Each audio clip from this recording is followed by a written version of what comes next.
Hey guys, welcome back to my channel. So just a massive thank you to everyone who has joined me, everyone who has liked, shared, and just huge hi to everyone who's new here. If you are new here and you haven't subscribed yet, please do. I'm not one of those that's going to ask you for money. I haven't set up a Patreon. The channel's always going to remain free.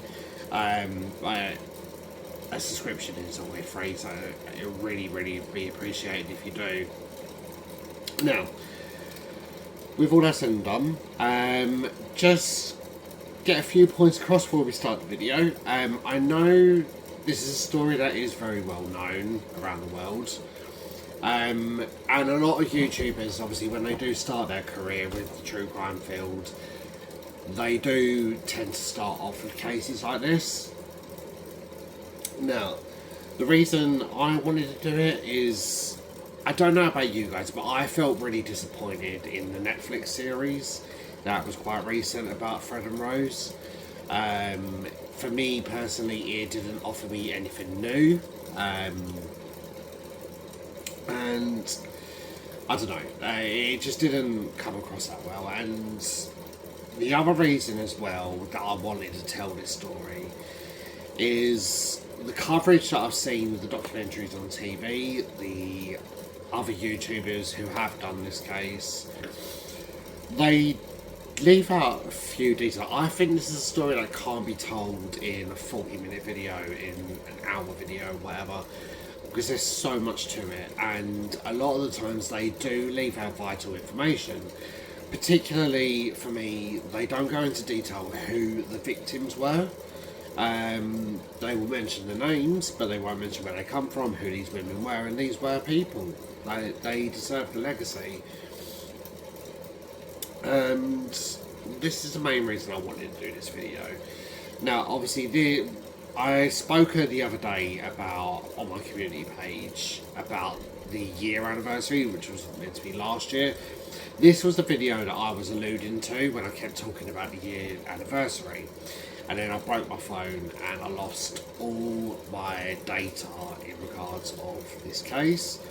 So it's taken me a while to get back on top, and I thought, you know what, I'm going to save it for August, because August this year is obviously the 2-year anniversary of my channel. So, with all that said and done, we're going to get into the story. So this is going to be a very long video. So to make it easier for you guys, I am breaking this down into chapters. And that way, you know, if you feel like you've had enough, you can pause it, leave it, and then come back. You know where you finished up to. Just thought I wanted to make it a bit easier for you guys, so I can talk about specific subjects within each chapter. So, with all that said. Okay, so as you can tell by the title card, in this section we're going to be talking about Fred, where he come from, who he was. Now, some of the stuff that I will tell you, I'm going to say, to be honest, take it with a pinch of salt. Because Fred, and we're going to discuss this further in the video, Fred was known to be a compulsive liar. And even his younger brother has said that some of the stuff that Fred said you couldn't believe, and he didn't believe it himself. Now, when it does come to abuse within families, it isn't uncommon for the parents to pick out one child, and that way the other children can say, oh well, you know, my parents aren't like that, they're making it up.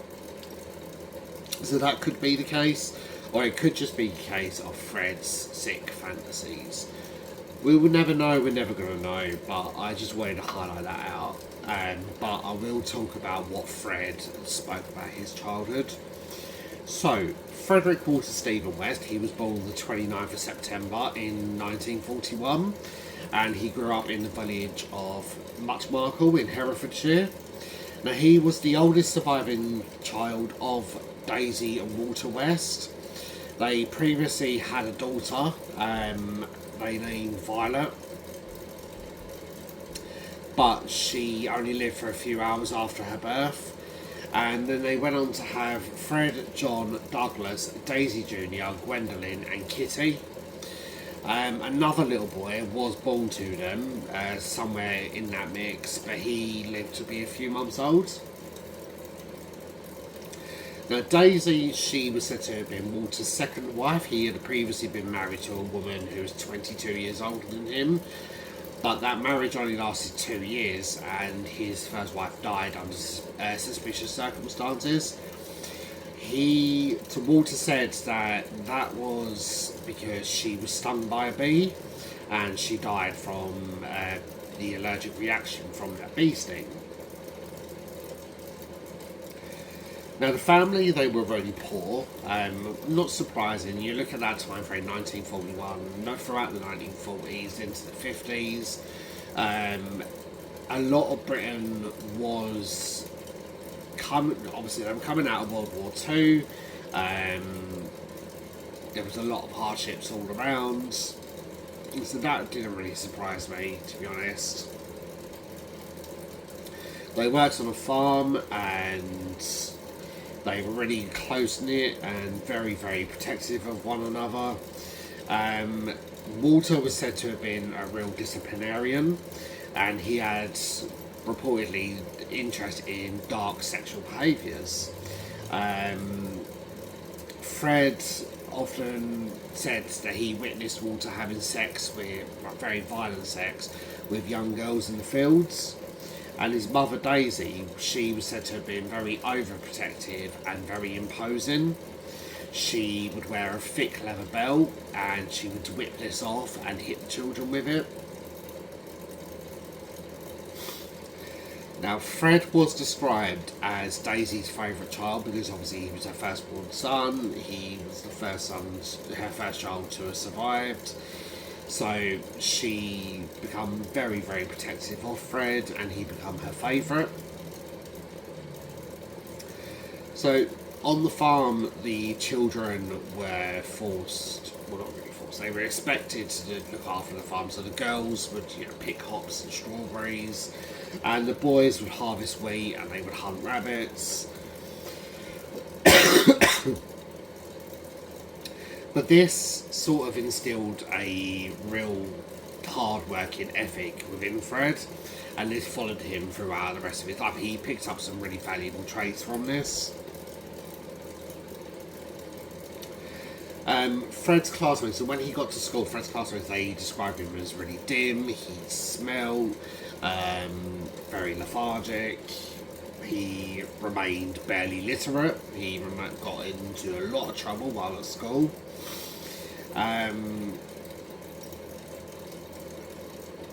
He, however, did display an aptitude for woodwork and artwork, and again, this is something that followed him later on down the line. He left school in December 1956, aged 15, and he begins working as a labourer at Morgall Farm before finding his own way. Now, Fred claimed that he was in an incestuous relationship with his mother from the age of 12. He was forced to acting acts of bestiality on the farm, having sex with sheep and pigs. He strongly believed that incest was completely normal, and this was due to his father having sex with his sisters. But like I said, his youngest brother Douglas, he didn't dismiss these claims as pure fantasy. By 1957, Fred and his brother John, they frequently socialised at a youth club in Ledbury, and Fred's distinctive, deep Hereford accent, this sort of labelled him as a country bumpkin. He aggressively pestered women and girls. He views them as objects of pleasure to be seen at his pleasure, not theirs. And he would aggressively approach them and start sexually harassing them. When a girl did accept his advances and they ended up having sex with him, they always said that it was really underwhelming because for them it wasn't about their pleasure, it wasn't about their needs being met, it was all about him and he wasn't that great of a lover.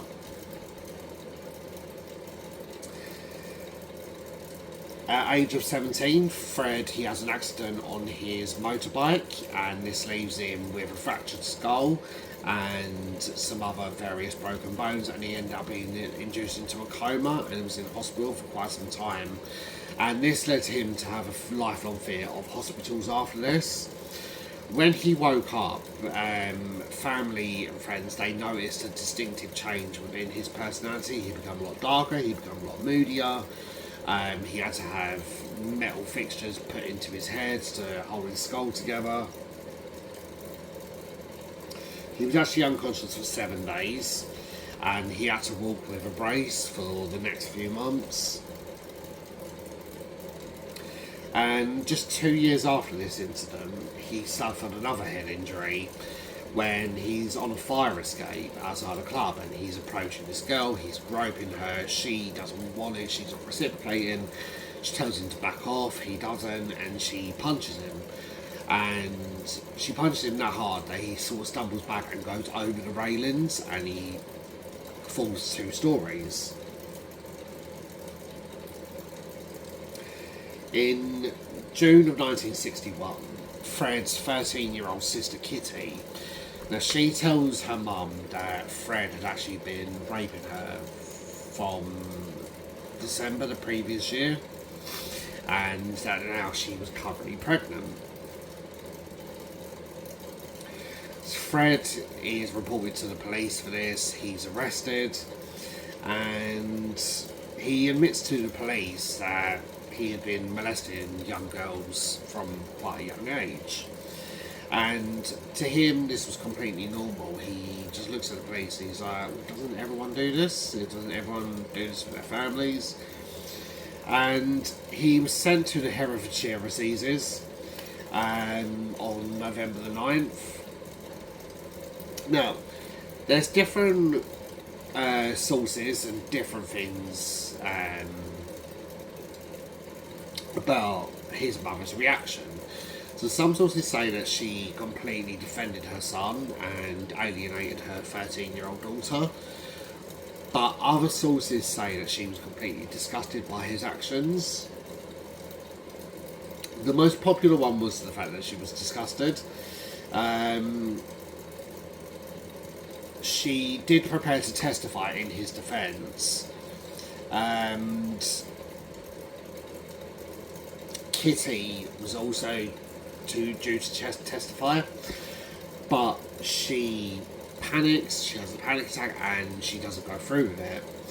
And because of Kitty's refusal to do that, the case ends up collapsing.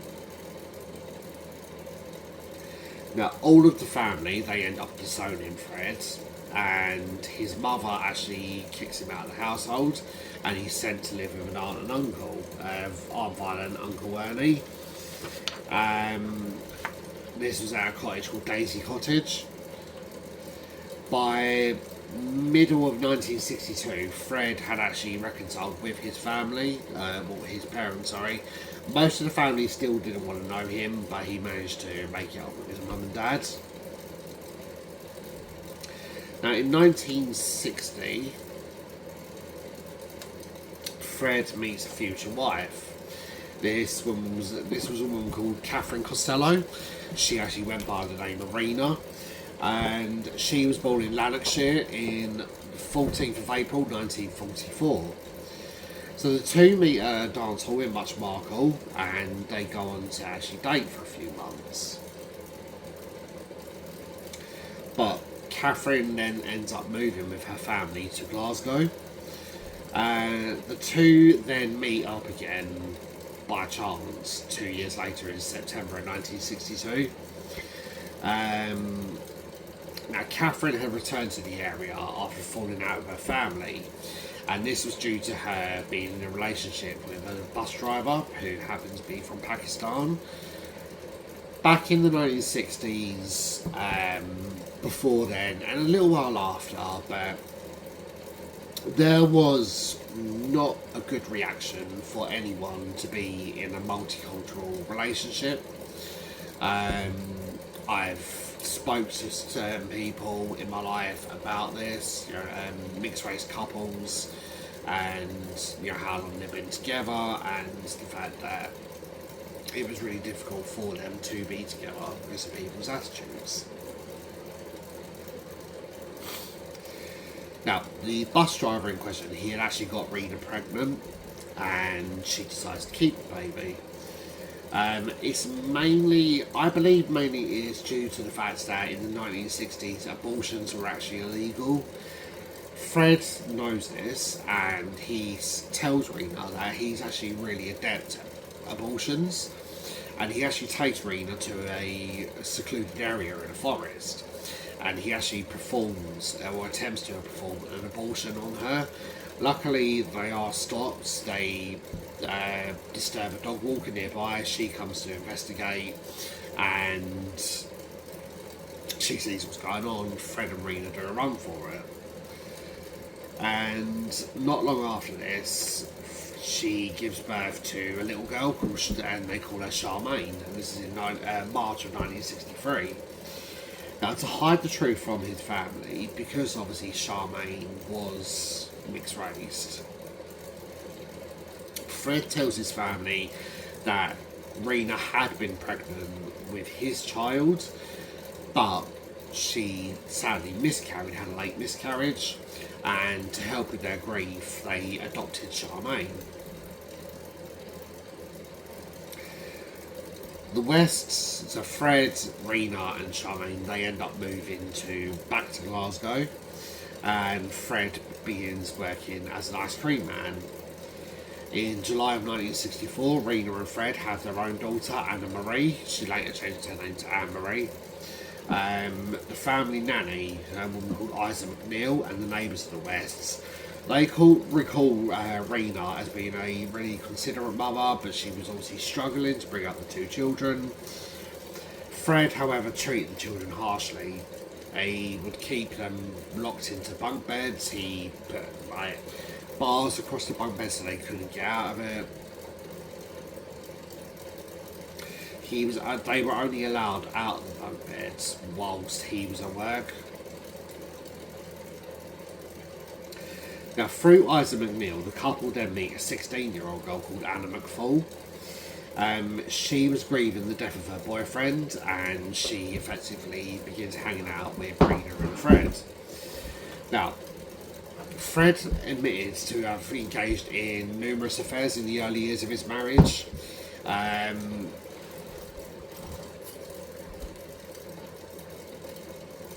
he actually fathered another child with a woman from the Gorbals.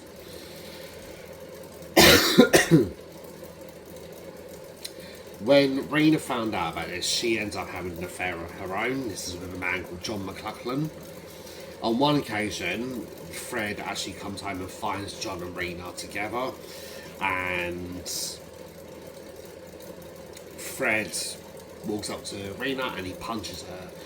In retaliation, John punches Fred. In response to John punching him, Fred pulls out a knife and he cuts John's abdomen.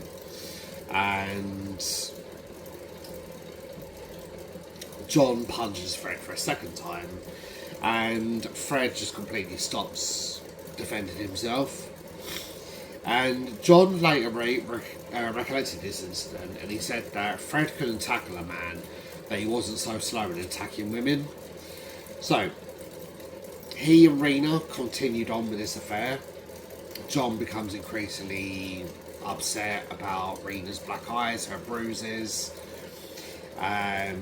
Each occasion it became clearer and clearer that Fred was getting more and more vicious within these assaults.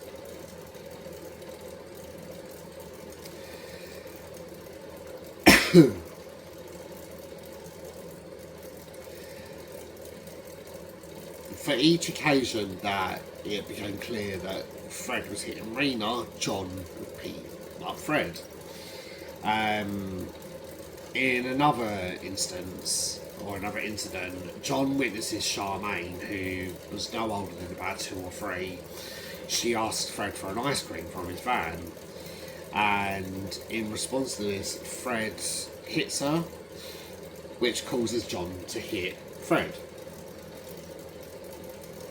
On November the 4th, 1965, Fred commits his first murder. So this was gone by a complete accident. This wasn't anything planned, it wasn't anything that he wanted to do. But he ends up running over a little boy with his ice cream van. The boy's about 4 or 5 years old, and sadly the little boy dies. He is cleared of any wrongdoing by the police, but there were rumours as well about Fred being a possible paedophile, and so police, although they do drop the investigations into this, Fred is really fearing for his life, and he's fearing for the safety of his family, mainly probably because of the safety of himself, let's be real. So he returns to Gloucester with the children. He rents a caravan at Timberland Caravan Park in Bishop's Cleeve, and Rena later joins him in February of 1966, accompanied by Isaac McNeil and Anna McFall. And all 3 women join him in the caravan, and both Isa and Anna, they come from really poor backgrounds, so they were hoping to find some work in England to help sustain them. And Fred, he becomes employed by the local abattoir, driving a lorry.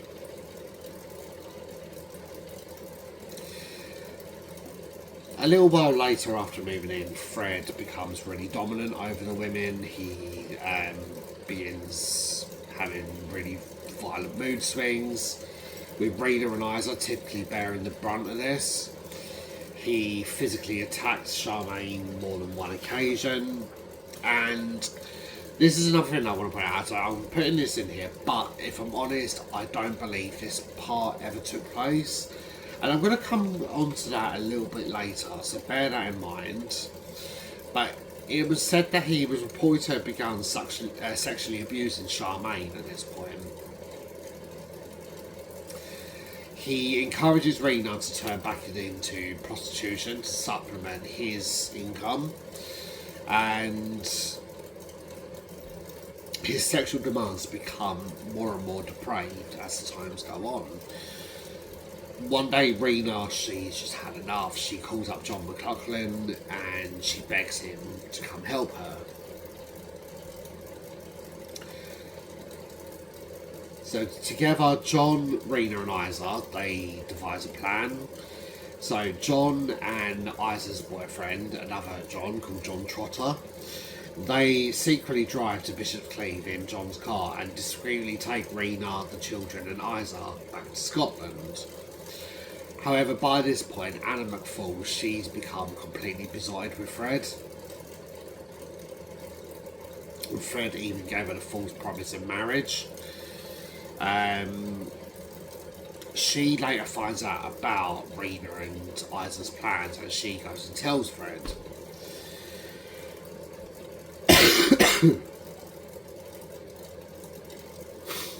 She then decides to stay with Fred to help him look after the children.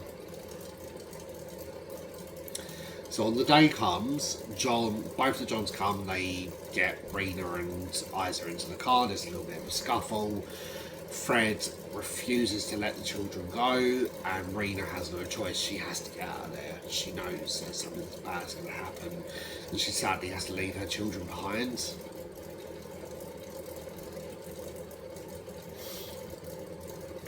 Police are later called, and one of the responding police officers was a woman called P.C. Hazel Savage.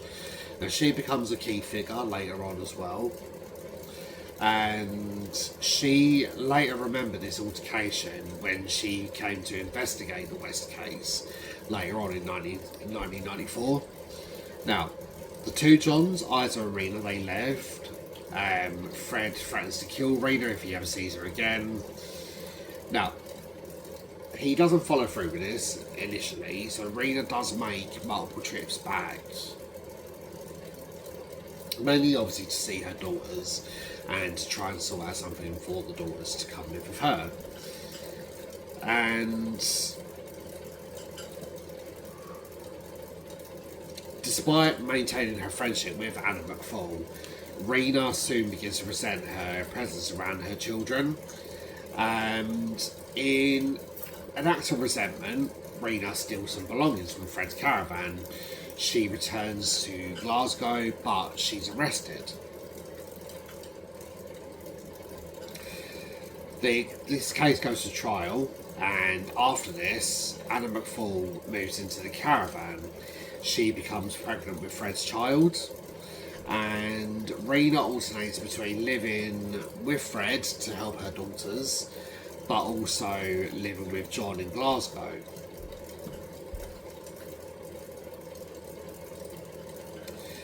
Now, letters that Anna McFall had posted to her parents back in Scotland, they indicated that she was having a much better life in England with Fred than what she ever did in Glasgow. She had more opportunities.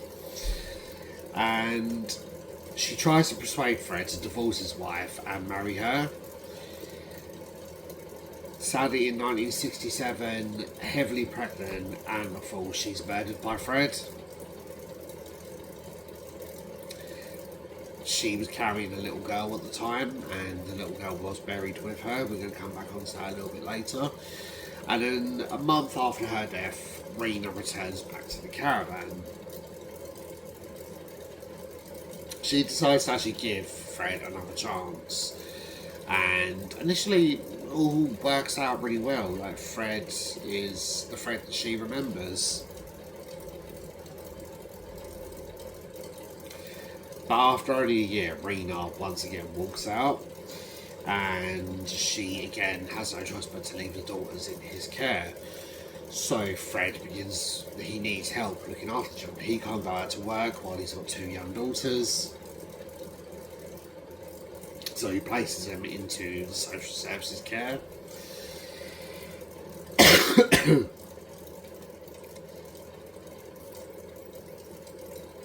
Now, Rena wasn't happy about this. She did inquire on the whereabouts of her daughters. And Fred's sister-in-law, Christine, she later recollected that Rena was really depressed and anxious about the children's welfare. And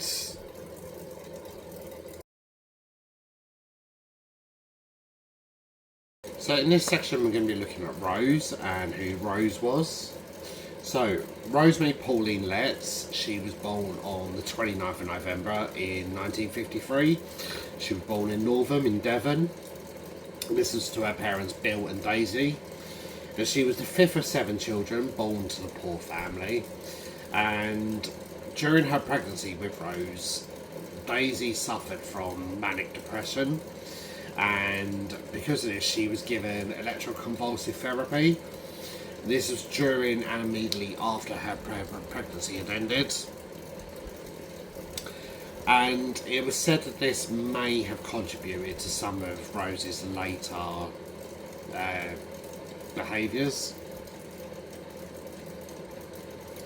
This would have given her prenatal development injuries, and electroconvulsive therapy is really, really barbaric treatment that was put on people with mental health issues, in particular, people who were in psychiatric units. But even if you were gay in the 1960s, you were given this treatment because it was seen as a mental health order. They would do it in what would be seen as conversion therapy these days. So growing up, Rose was given the nickname Dozy Rosie, and Rose herself commented on this. She said that it wasn't because she was thick, it was because she daydreamed a lot. As a baby, Rose was often known to rock herself to sleep, and she would do this so violently that the cot would actually move across the room. And it's understood and commented that Rose actually still rocks herself in comfort to this very day in her cell. And that's not that uncommon. Like, some people have really weird things that they do to soothe themselves. Some people pluck out their hair, pluck out their eyelashes. Some people have the elastic band around their wrist and they pin it against their skin. Some people even bang their head on the wall as a self-soothing thing. She grows up into becoming a really moody, really angsty teenager, and she performed poorly at school, and eventually, after a while, because of Bill and his temperament, I'm going to get onto that in a bit, her parents end up separating, and Bill actually moves to Gloucester. So she initially stays with her mother, she attends the Cleve school, and then she goes to live with Bill in Gloucester. Now, Bill, he suffered from paranoid schizophrenia. He would run his home as a military operation. Everything had to be spick and span. You know, if he found a speck of dust on the door frame, Daisy was in for it. She would get beaten at her life. You know, there was occasions that he had thrown boiling hot water over his daughters. And it was a well-known fact that Bill would sexually abuse Rose and her oldest sister Patricia. And on the onset of puberty, Rose, she became really fascinated with her developing body. She is known to parade stark naked around her house. This is in full view of her youngest brothers. On numerous occasions at the age of 13, she would go into their room and she would molest 9-year-old Graham and her youngest brother Gordon. Now, at the age of 15, Rose is working in a bread shop in Gloucester, and she first becomes acquainted with Fred. Now, Fred is 12 years her senior at this point, so he's 27, and he starts lavishing all his attention on Rose. Initially, she's really disgusted by his appearance. She said he smelled, he had green, ganky teeth. But later on down the line, so as she's waiting for the bus home, he sits next to her and they're talking. And Rose almost becomes really flattered by the attention that she's getting from Fred. Now, Rose was known at this point to have regular meetings with older men to have sex in their lorries.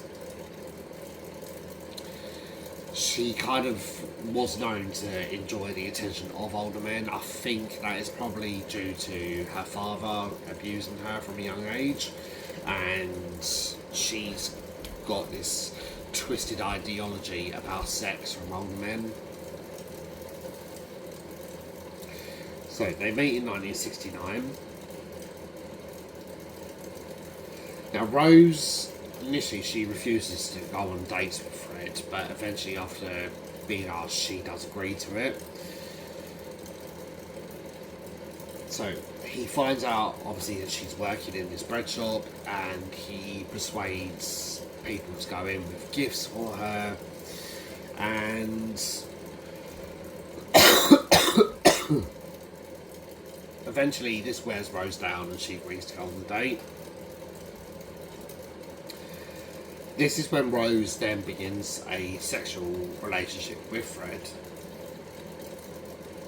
She becomes a frequent visitor at the caravan park, and she meets Charmaine and Anne-Marie. Now, initially, she did notice that the girls were being neglected, so she becomes sort of mum figure to them. And Rose herself, later on, when she had her own children, she admitted that she absolutely idolised babies, and this is why she went on to have so many of them. But it was when children become free thinking, they start growing their own personalities, that she sort of loses interest. But initially, she's treating Charmaine and Anna Marie with the love that they needed. She's taking them out for little day excursions, they're going to pick wildflowers. Then she has to insist with Fred that he has to come with them. Now, within weeks of their first meeting, Rose, she quits her job at the bakery and she becomes a full-time nanny for Fred. He gives her enough money to give to her mum and dad's, and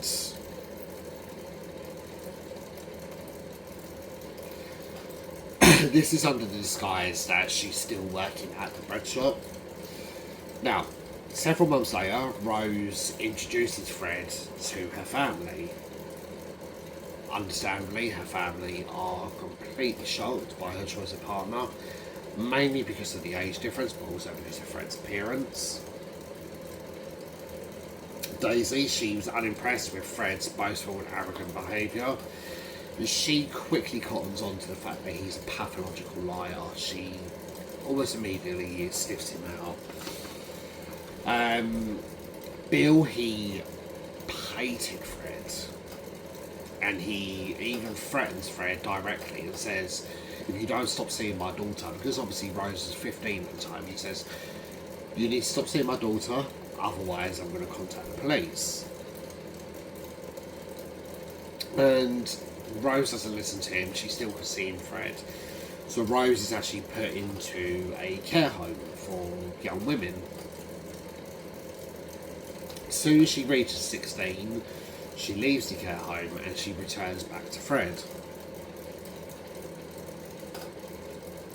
At the same time that she was serving this, her time at this care home, Fred was actually in prison for petty theft.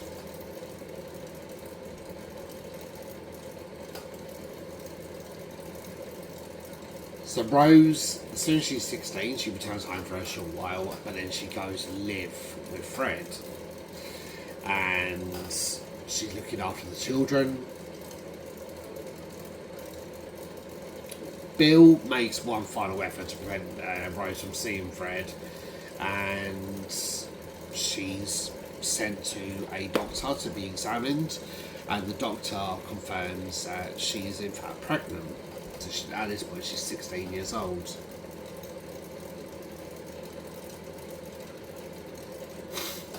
Now Rose, again, she was placed into care, but she was discharged by the family, and on the understanding that she would return home and terminate the pregnancy. That by this point abortions have been made legal in the UK, and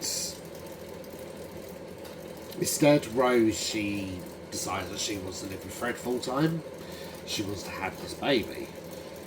So at this point she's banned from ever setting foot in her family home ever again.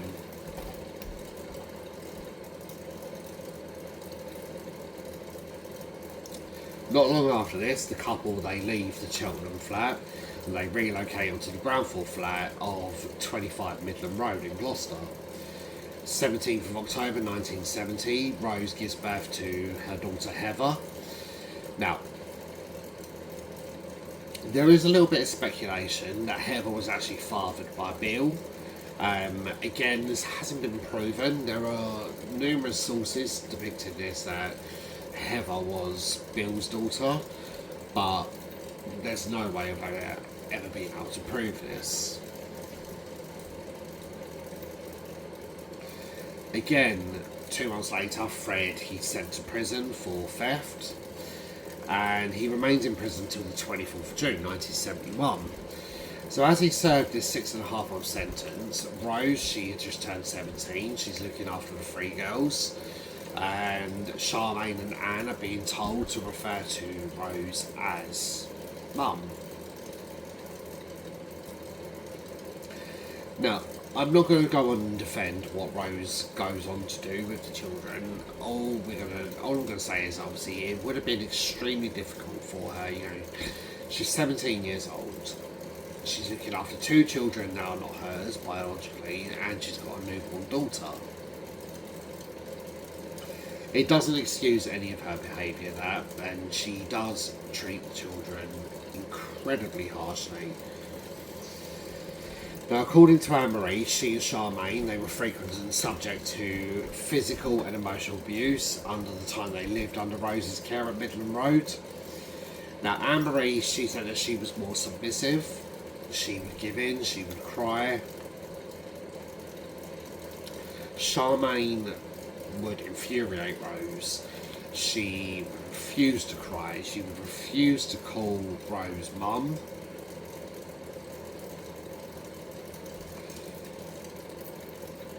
She would constantly tell Anne-Marie, one day our mum is going to come pick us up.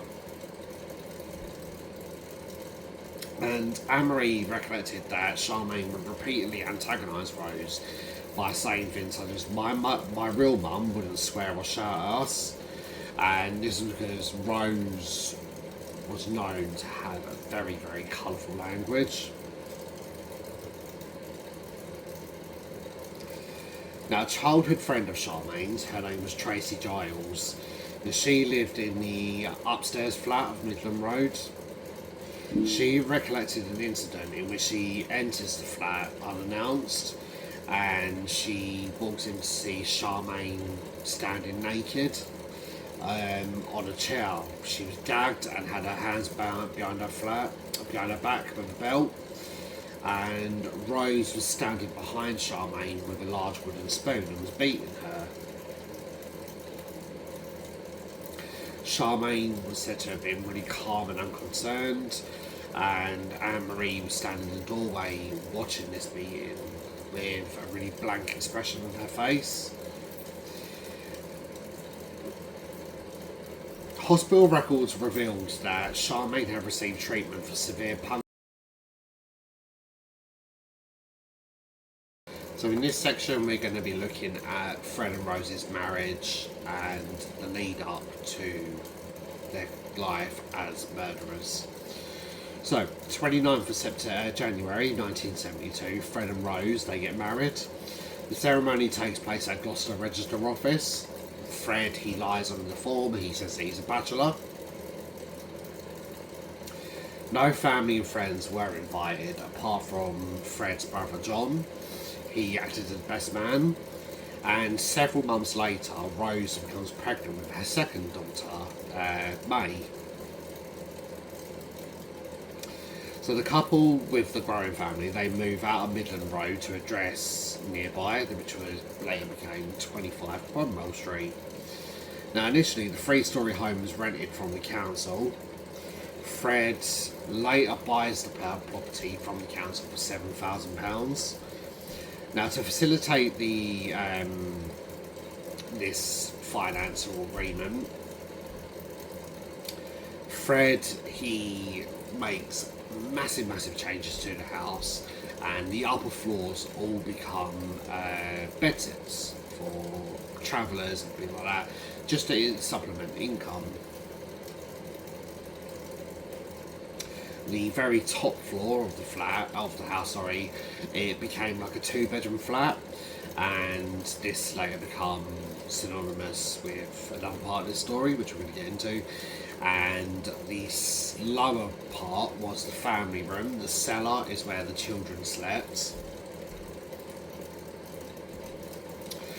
So, like I said, the top floor flat was converted into a 2-bedroom flat. It was rigged with microphones and peepholes. And Rose later ends up going into prostitution. Now, Fred would obviously record all of her meetings with her clients in the flat. He had peepholes where he would spy on her. There was a separate entrance created for the clients and the lodgers to come and go. And above this was the name Mandy, and Mandy was the name that Rose would use while she was escorting. Now, it was reported that one frequent visitor was Bill Les, Rose's father. He would actually pay to have sex with his daughter. So, Bill had now come to accept Fred, and they actually went into business together, run the Green Lantern Cafe, and this quickly became insolvent. Many workers who worked there, they complained that Bill would sexually harass them. But like I said, he at this particular time as well, he was still having regular sex with his adult daughter. Now, Fred was known to be highly, highly racist. He hated anyone who wasn't white. But he also had this really weird obsession and perversion of watching and knowing that Rose was having sex with black men. Rose, she would actually keep details of her clients in a little black book, even down to the size of their penises. And with the knickers that she would wear, in her day-to-day life, Rose would never wear knickers, but with these meetings she would.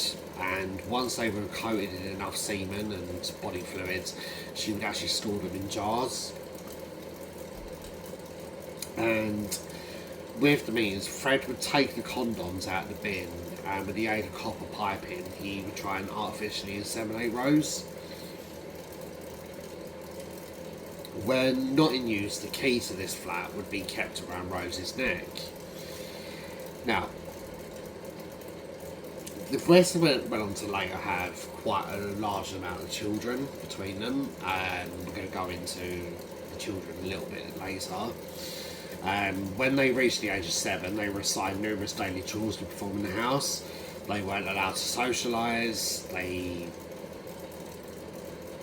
and this was only when the parents were present, and that was just so they knew that the children weren't divulging any information about what was going on behind closed doors.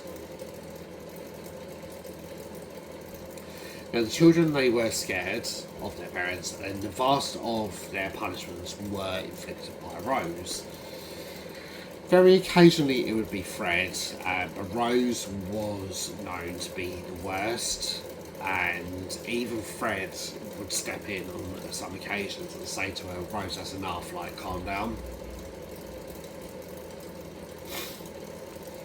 Sometimes this was irrational, it was indiscreet, or it just, for Rose's gratification, she would always make sure that she wasn't inflicting any damage to the hands or the face of her children. Frequently, Heather and her younger brother Stephen, they were known to run away from home from time to time. They would sleep rough for a few weeks. Eventually they would go back home and again would be beaten by Rose. So between a 20-year period of 1972 to 1992, the West's children were admitted to hospital 31 times. Now, all of these incidents were reported as accidents, and social services were never informed of this. One occasion, Stephen didn't say how old he was in this occasion, but he was mopping the kitchen floor with a cloth on his hands and knees. Rose walks in, she steps into the bowl of water. She gets really angry and she begins hitting Stephen. She picks up the bowl, she's hitting him over the head, she's telling him that he's done this on purpose. She goes really too far with it. On another occasion, Stephen is called out of school early, and when he arrives home, he's instructed to go up to the bathroom. He receives a beating, and he's actually chained to the toilet and still given a beating. Now, this was because Rose had realised that a pornographic magazine had been stolen from the two-bedroom flat. It later transpired that it was actually Heather who had stolen the magazine and took it to school. And when Heather comes home, she admits this. She tells her mum, and she just looks at her daughter and says, "Well, don't worry, Stephen's had your punishment." On another occasion, Rose becomes furious about missing kitchen utensils. She grabs a knife and she repeatedly begins dragging this knife across May's chest. May is screaming, "No mum, please don't." Stephen and Heather are standing by watching this, and she was also observed, Rose was also observed beating her other daughter Tara when Tara was just a toddler. So Tara done what every toddler in the world has done and thrown her food on the floor. And 2-year-old, 3-year-old Tara, she receives a beating for this.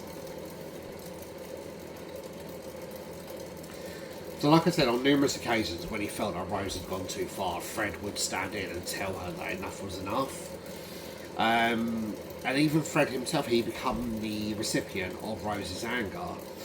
So on one occasion in August 1974, I don't know what triggered it off, where Rose ends up chasing Fred with a carving knife in her hand. Now Fred was able to slam the door shut and he's hiding behind it. Rose has not stopped and the knife has gone into the door. But with a bit of force, her hand has slipped down and it's completely severed her fingers. And really, really bad damage she received to this. And she just calmly picks up a towel, wraps her hand up, and she goes, "Oh, look what you've done now, like, you've got to take me to the hospital."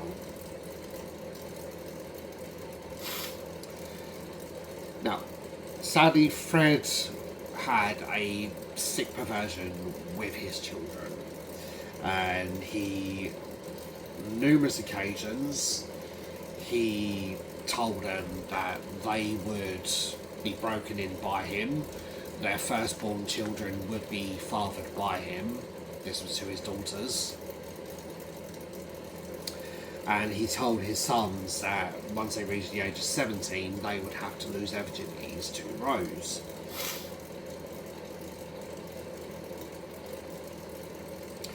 On other occasions, he would spy on his daughters, particularly Heather and May, while they were in the shower, and in turn, two of them and Stephen would keep an eye out for each other. If they didn't, literally Fred's hand would appear through the shower curtain to grope them.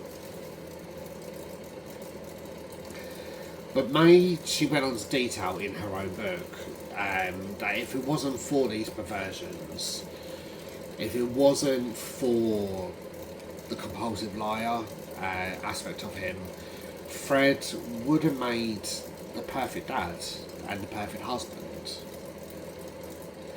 She said that he did deeply care for his children. It was just in a weird way that he did it. And, you know, he would give all of his wages over to Rose and just keep all the spare change and loose change for himself. As long as he had his bit of money for his tobacco, he didn't need anything else. And she said that he did deeply care for his children, like I said.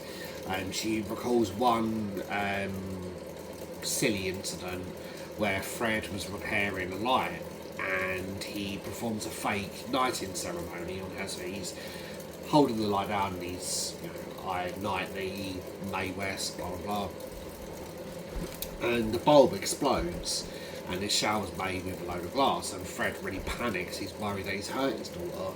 And he jumps down, and when he realises that Mae's absolutely fine, the two of them just laugh it off. But everything else, the sexual perversions, overrode any of that. In Mae's opinion, it just got too much, and you know, he would force the children to watch pornographic films with him. And like I said earlier, Rose was known to not wear any underwear in her day-to-day life. Fred knew this. He would continuously put his hand up Rose's skirt, fondle her genitals, and then force the children to smell his hand to smell their mother. In September of 1972, so Anne-Marie, she's now 8 years old. She's told to come to the cellar of 25 Cromwell Street. They force her to undress, and when Anne-Marie hesitates with this, Rose forcibly rips the dress off her.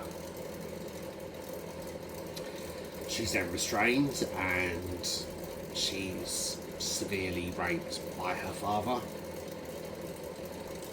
All the while, Rose is standing by encouraging this. Now, following this, she takes Anne-Marie to the bathroom, hands her a sanitary towel, and she explains to Anne-Marie, like, she says, I'm really sorry, but everyone does this. Every father does this with their little girls. It's just his job. Don't worry, and just don't say anything to anyone. And she makes it clear that obviously this isn't a first time thing, it's going to continue happening. And she threatens her with severe beatings if it comes back to them that she's divulged this information.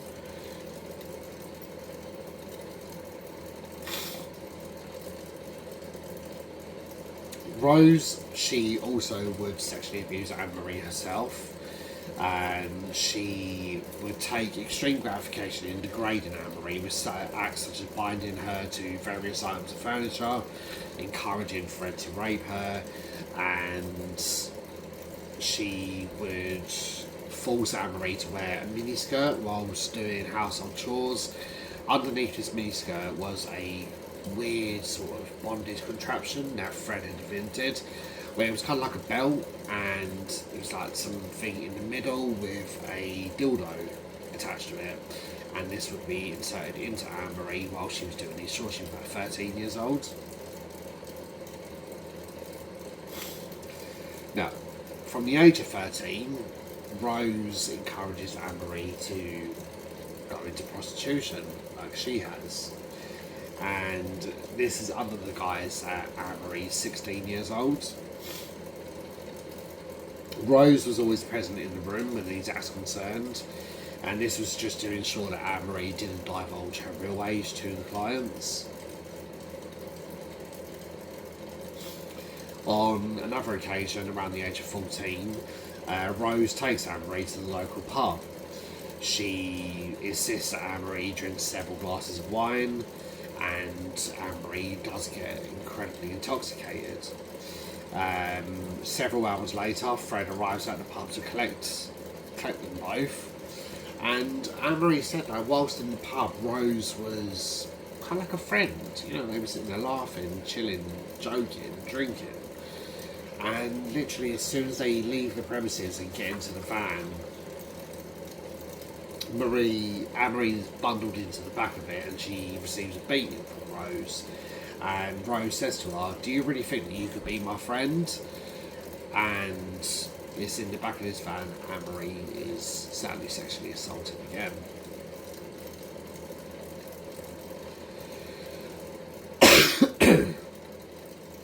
So that was Fred and Rose's marriage together, and obviously when they get into some of their sexual perversions in regards of their own families. So I'm just going to pause there, we're going to go on to the next chapter. So in this little section I'm going to be talking about the West children. So we start with Charmaine. Even though she wasn't biologically Fred or Rose's, she still was brought up by them for a short while before Rose sadly murdered her. We're going to get onto that a little bit later. So Charmaine, she was born in March of 1963. So obviously she was Rena's daughter from a previous relationship, and she goes on to become Fred's stepdaughter through Fred and Rena's marriage. Then Fred and Rena have Anne-Marie. She was born as Anna Marie, but she later changes it to Anne-Marie. Now she, like I said, obviously detailed in the previous segment of this video, she received the cruelest, harshest treatments from both Fred and Rose, and this has really affected her later on in her life, and sadly she doesn't have any contact with her siblings. It's really, really affected her adult life. You only have to look at interviews of her and see what a broken human she's become, and obviously none of it is her fault. I really hope that she has found some peace and got the help that she truly deserves. Anne-Marie was the only one of the children who actually spoke out in Fred and Rose's trial. Then there was Heather. So Heather was Fred and Rose's first daughter together. So they were born. She was born in October 1970. Now, like I said earlier, there was a rumour that she was fathered by Bill. She, along with her sisters, was subject to Fred's perversions. And it was Heather's disappearance is what kicked off the investigations in 1994. Then there was May. So May, she was born in June of 1972. She was due to arrive in May of 1972. She ended up being 2 weeks late. So Rose gives her the name May June West as a joke.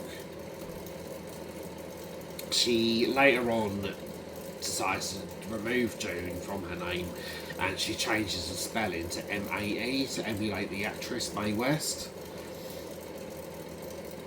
Now, Fred really wasn't happy when May was born because he actually wanted a son, and next in line was Stephen, their first son.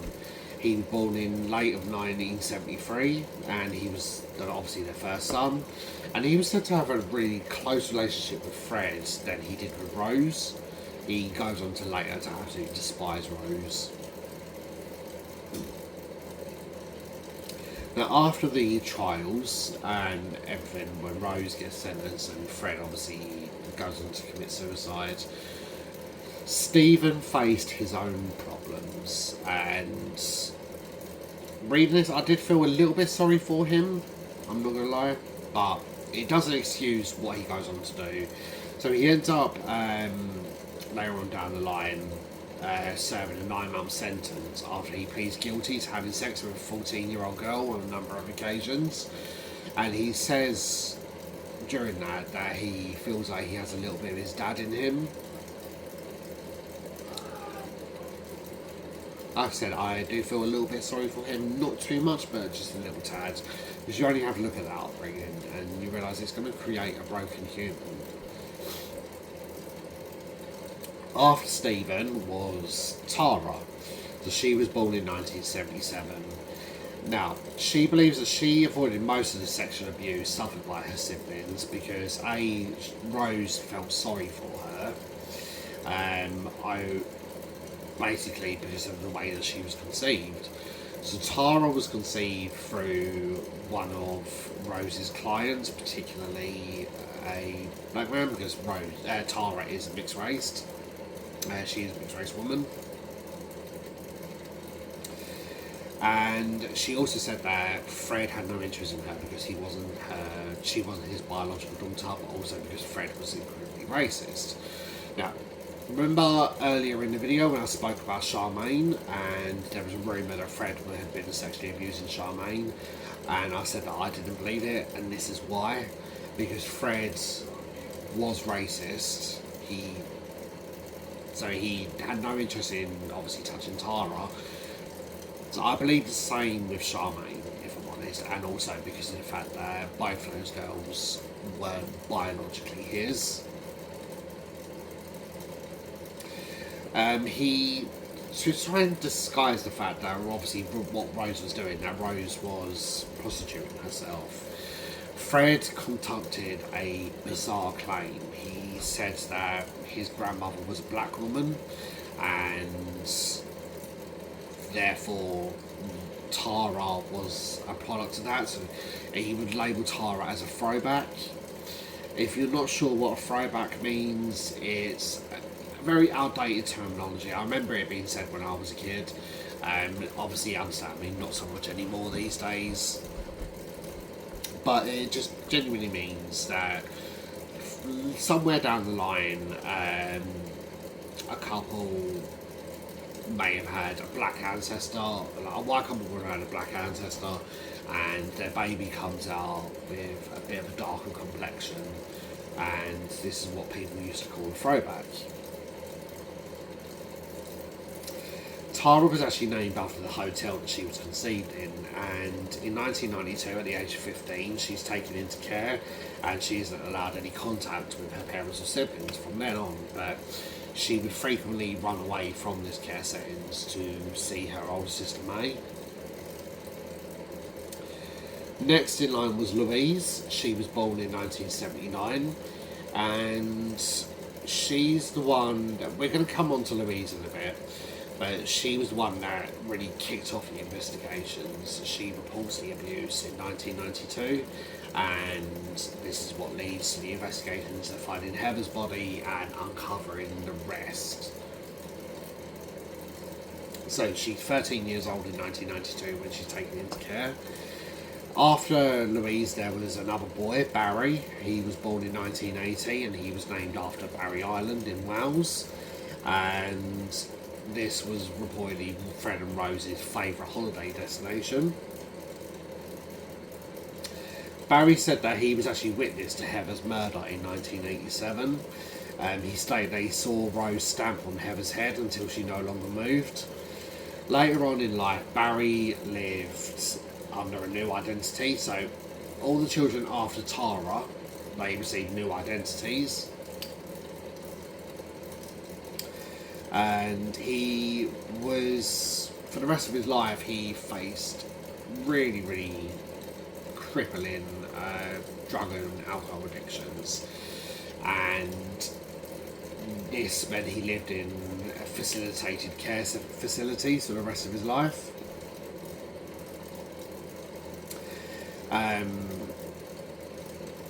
He was sadly found dead in one of these facilities in July of 2020 in Maidstone in Kent, and he had taken his own life. He was 40 years old at the time. After him, there was another girl in 1982 called Rosemary Jr. Now, she was believed to have been fathered by one of Rose's clients, and it possibly could have been the same man that fathered Tara. She was taken into care in 1992, again given a new identity. The final child born was another girl called Luciana. She was born in 1983. Again, possibly the same father as Tara and Rosemary. So again, taken into care in 92, given a new identity. Now the family of one of the victims, Lucy Partington, they felt that Rose, giving the name Luciana, was Rose's way of sort of taking the piss out of their family member.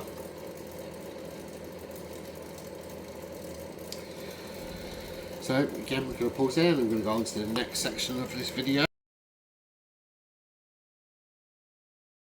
So in this section, I want to talk about the victims of the case of the Wests. And I wanted to dedicate a lot of information into this because, like I said, I feel like other YouTubers and the documentaries on TV, they don't go into detail of who these women were, and these were real living human beings.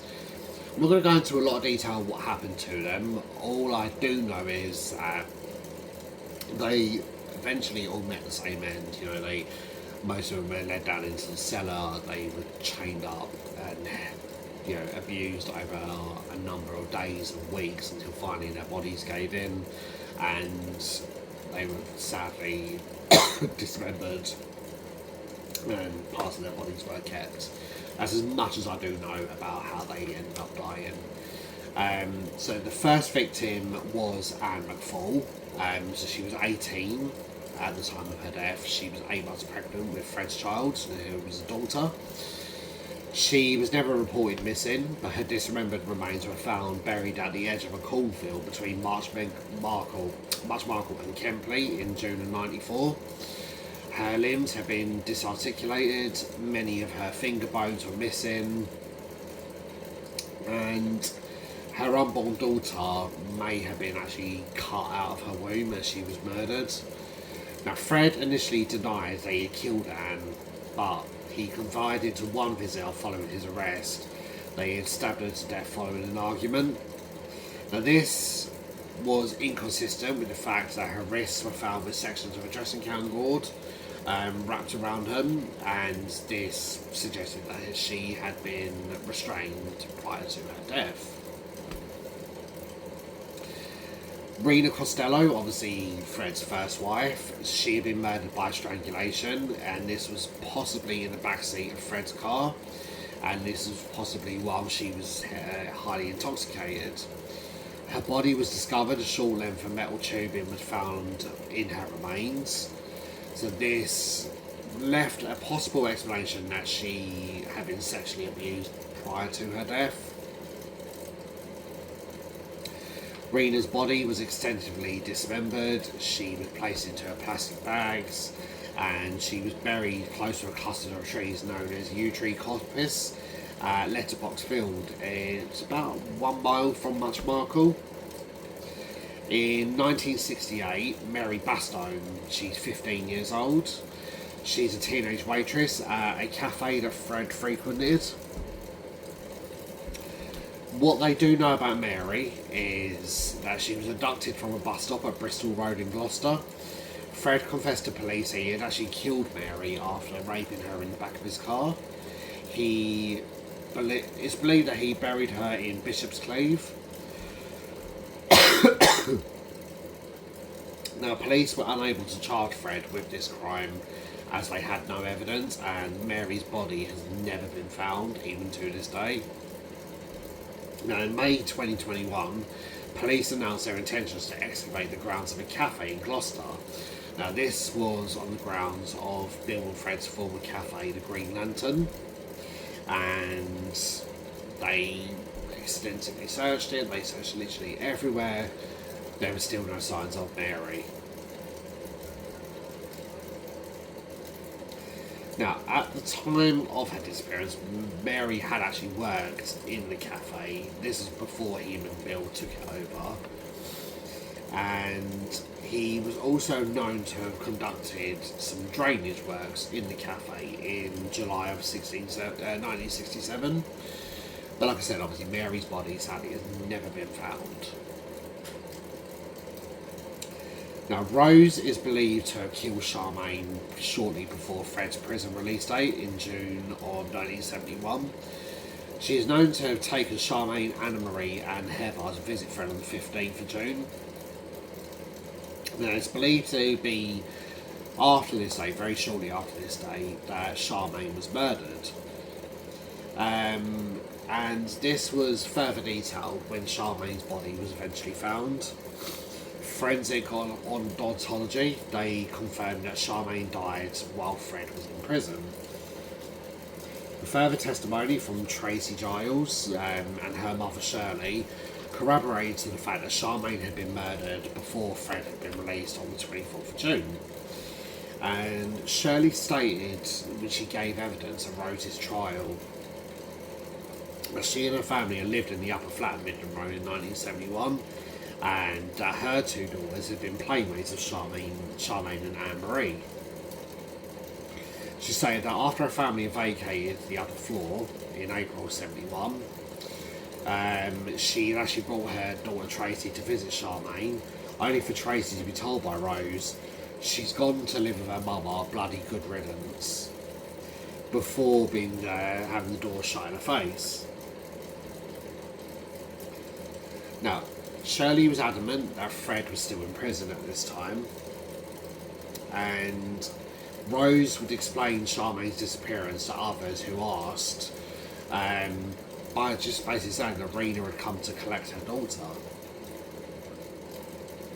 and that she was actually living in Bristol. She informed staff at Charmaine's primary school that the child had moved to London with Rena. And when Fred was released from prison, he basically pushed aside Anne-Marie's concerns about her sister.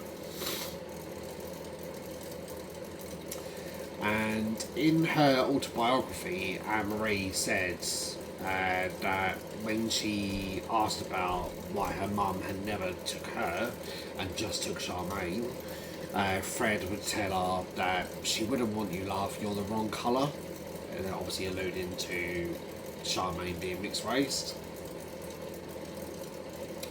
So Charmaine's body was initially stowed in the cellar on Midland Road until Fred was released from prison. He later buried her naked body in a yard close to the back door of the flat. He remained adamant he had not dismembered her, but an autopsy, this suggested that Charmaine had been dismembered at the hip, but it was said that this damage could have come from building work on the flat. There are several bones, including her patellae, her fingers, wrists, her toes and ankle bones. They were actually missing from her skeleton, leading to the speculation of missing parts have been kept as keepsakes. This was become a key thing later on down the line with the other victims. Charmaine's skull was identified by comparing it to the only known picture of her smiling, so this picture that I'm showing here. And they looked at the teeth and they were able to identify when her teeth had stopped growing. And obviously in the picture it's very distinctive that she has her two front teeth missing. The remains of Charmaine and Rena were cremated at the insistence of Anna Marie. And she wanted her mum and her sister to be cremated together in the same coffin. Now, initially, she received a lot of resistance for this because it's not a dumb thing. It is quite well known that you can't bury two people in the same coffin. But because of the circumstances, she was actually given permission to do this, so this is what happens. Mum and daughter are finally reunited and cremated together. And at the funeral of Rena and Charmaine, Anne-Marie insisted that no roses were to be put on the grave or be in the bouquets. In 1973, Linda Goff, she was 19. Now she's believed to have been the first of the sexually motivated killings. So she comes to Cromwell Street as her boyfriend lived there. So like I said, obviously the upper floors of the flat house were converted into bedsits. Now Linda works as a seamstress and she had been with her boyfriend for a number of months. He later on leaves the premises and Linda moves in. After a while, she's eventually drawn into a sexual relationship with Rose, and eventually after this she begins a sexual relationship with Fred. And following her disappearance, so after a while her family stopped hearing from her, and her mum comes to Cromwell Street to investigate. She wants to know where her daughter is, understandably. She knocks on the door, Rose comes to the door, and Linda's mum is, Rose is standing there wearing Linda's cardigan, wearing Linda's slippers. She can see some items of Linda's clothing on the washing line. She is informed that Linda had moved to Weston-super-Mare to find some work. Linda's remains were found buried in an inspection pit beneath the garage, and this was later converted into a bathroom. Next was Carol Ann Cooper. She was 15 years old and she grew up in Worcester. Her parents, their marriage ended in divorce, and Carol is placed into care. She would make frequent visits to Gloucester, and this is when she first meets Fred. She becomes a babysitter for the West. She's last seen on the 10th of November in 1973. In interviews, Fred gives multiple different stories of what happened to Carol. One of these being that they were having an affair and he got her pregnant, and she had threatened to tell Rose. Now she was actually the final victim that was unearthed from the cellar. Her skull was found to be bound with surgical tape, and her dismembered limbs were bound with cord and braiding cloth. So, like I said, just going into the fact that she was suspended from the ceiling for a number of days or weeks before her body finally gave in. She was begging to die, and eventually she does. Lucy Partington, she was 21 years old and she was a student at Exeter University. She was actually the first cousin of the writer Martin Amis, MBE, and he dedicated his 1995 novel, The Information, to Lucy's memory. So she would often make frequent visits to Gloucester from Exeter to visit her family.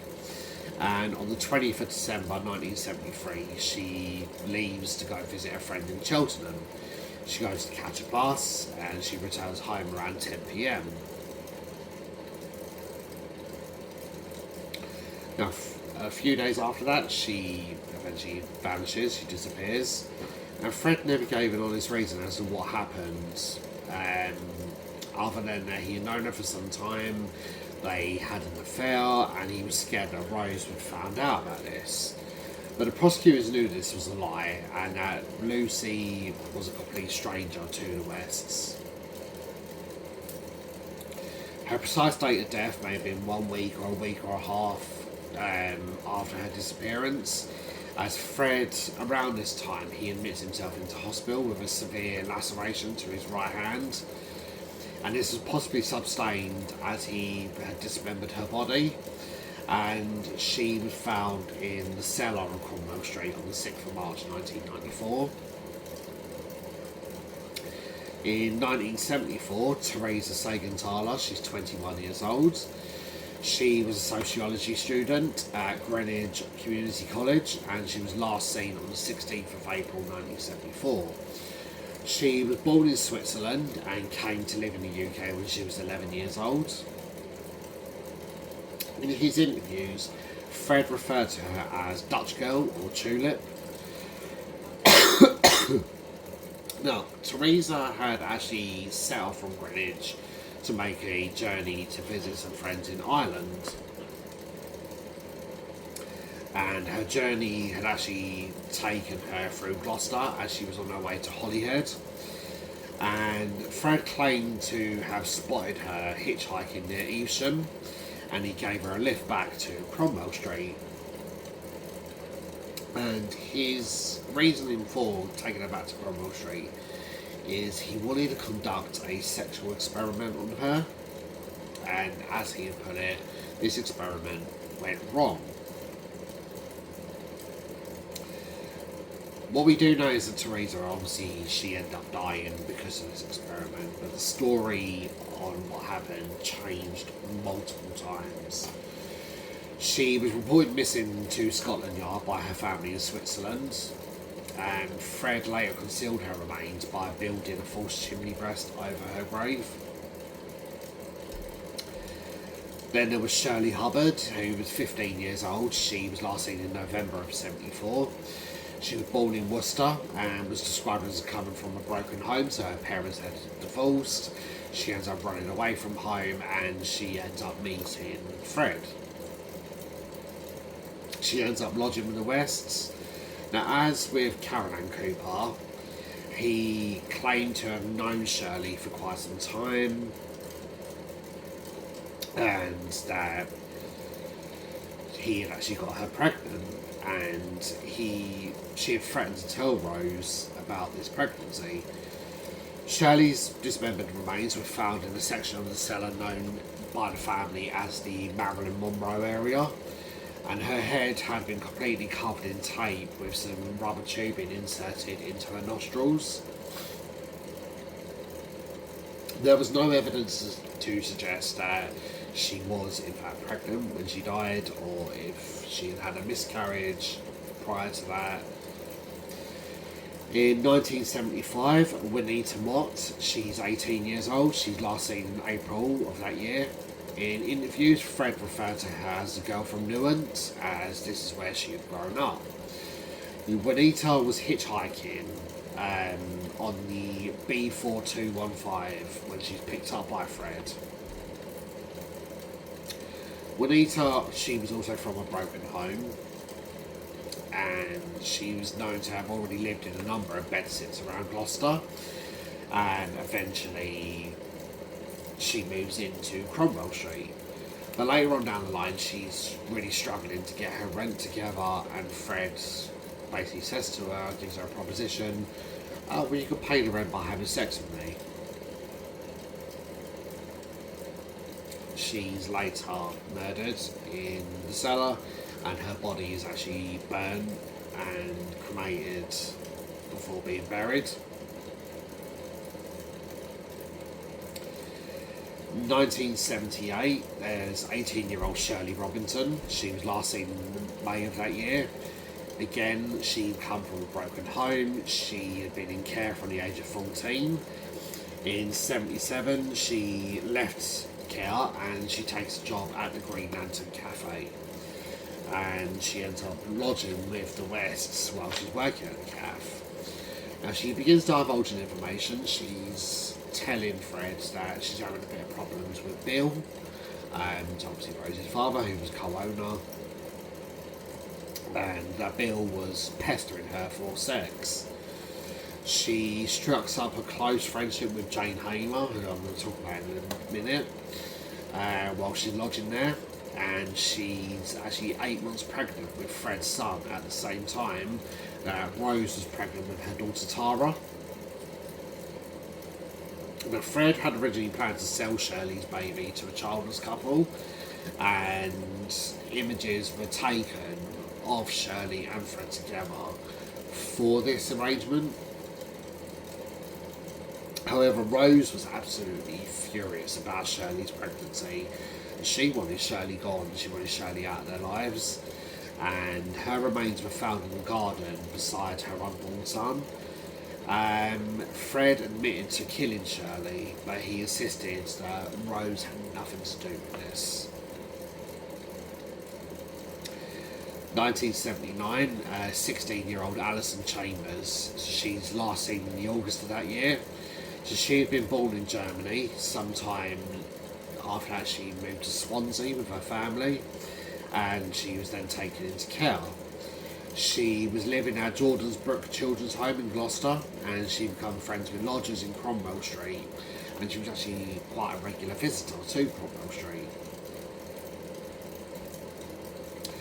When Alison found out she wouldn't be able to leave Jordan's Brook when she turned 17 as she had hoped, she runs away and she arranges to meet a friend for them to run away and go to Wales. But on that day, she never turns up. Fred later claimed to his solicitor that Alison had died as a result of Rose becoming too vicious. Her dismembered body, several missing bones were found. Her skull had been wrapped in a leather belt, looped underneath her jaw, and tied to the top of her head, and she was buried in the garden. And this was the final murder where a definite sexual motive was established. And then for the next 8 years, so from 1979 to 1987, no murders take place, and it just seems like they stopped. I believe they stopped because they simply just ran out of space in their home to have any more bodies. And obviously people may have started asking questions. But in 1987, Heather West, she's now 16 years old, so obviously the second born daughter of Fred and Rose, she is completely desperate to leave the house. You know, she's suffered so much abuse from her mum and the constant wanting of sex from her father.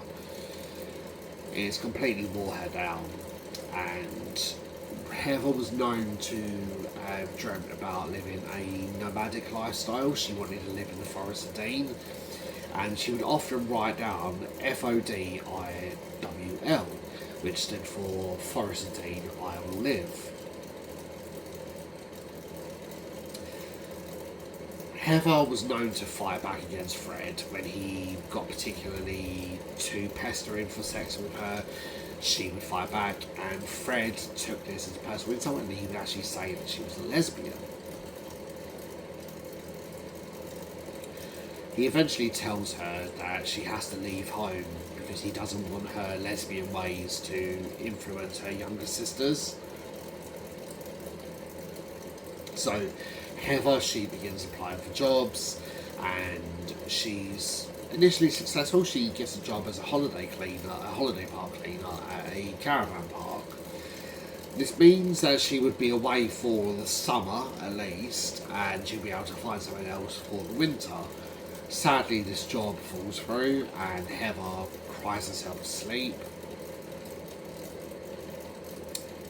And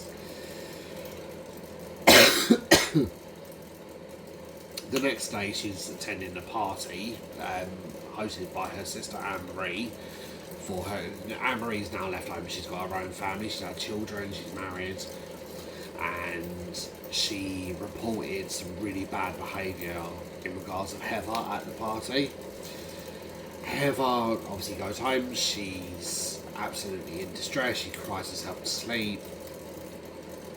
The next day, May and Stephen are sent to school, and Heather stays at home. This is the last time they see their sister alive. Fred and Rose, they find out later that Heather had divulged her friend and told her friend about the abuse that she was suffering at home, and this is where she meets her end. She's murdered.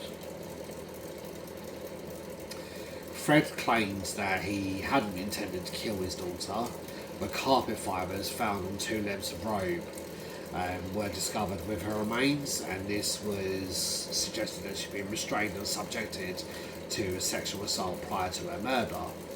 Her body was dismembered with a heavy serrated knife and later buried in a hole in the garden. Fred actually told his son Stephen to help him dig this hole, and this was under the pretense of a fish pond being put there. During the nightfall, Heather's body is placed into this and completely patioed over, so obviously the fish pond never happened. And this later on goes on to become a sick family joke later on down the line. And it wasn't until 1992 that Heather's murder began creeping back into the police. Her disappearance was creeping back into the police notoriety. The West children, they were divulging little bits of information, and this is what kicks off the investigations and eventually the downfall of Fred and Rose.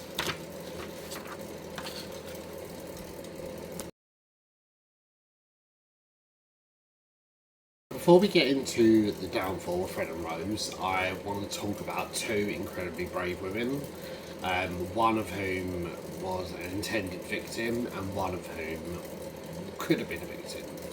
They were Caroline Owens and Jane Hamer. So, with Caroline, she's 17 years old when she meets the Wests in 1972 in October. In October of that year. They hire Caroline as a nanny for their children. So they picked her up one night on a secluded country road as Caroline had been hitchhiking from Tewkesbury to her Cinderford home. And literally she's divulging the information that she doesn't get on with her stepfather and she's looking for a job. So they offer her part-time employment as a nanny to their 3 children they had at the time. And in a promise to this, she would be driven home to Cinderford, stay with her family for the rest of the week, then picked up. Several days later, Caroline moves into 25 Cromwell Street and she's sharing a room with Anna-Marie.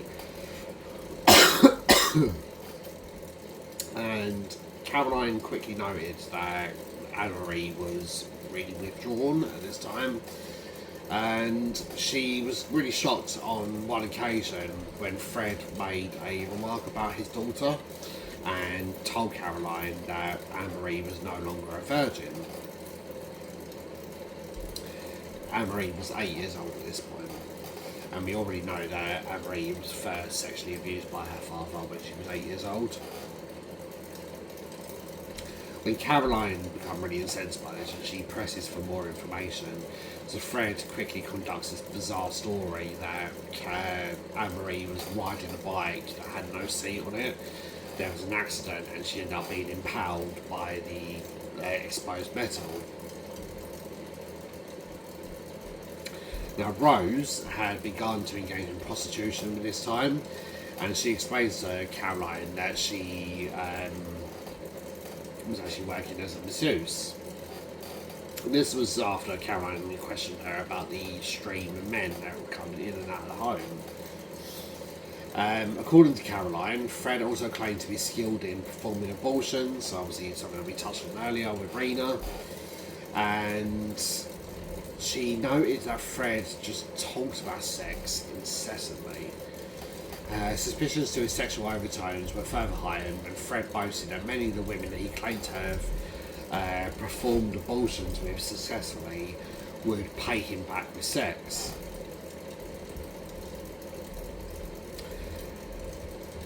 Not long after this, Caroline becomes the recipient of Fred and Rose's sexual desires, and she actually leaves Cromwell Street and returns home. Now, they knew of Caroline's habits of hitchhiking and the full plan. They want to kidnap her. So one night they're going from down that familiar route, and one night they spot Caroline. They eventually get her into the car, and first they were really apologetic. They was like, "Oh, I'm really sorry about what happened, so blah blah blah, the kids miss you." And eventually Caroline, she sort of settles in, she's in the back seat, with Rose, Fred's driving, and as soon as the door shuts, the car starts driving, Fred instantly turns the subject back to sex. He's asking Caroline if she's had sex with her boyfriend that night. She says no, so he tells Rose, well, just, put your hand there, see if she's wet.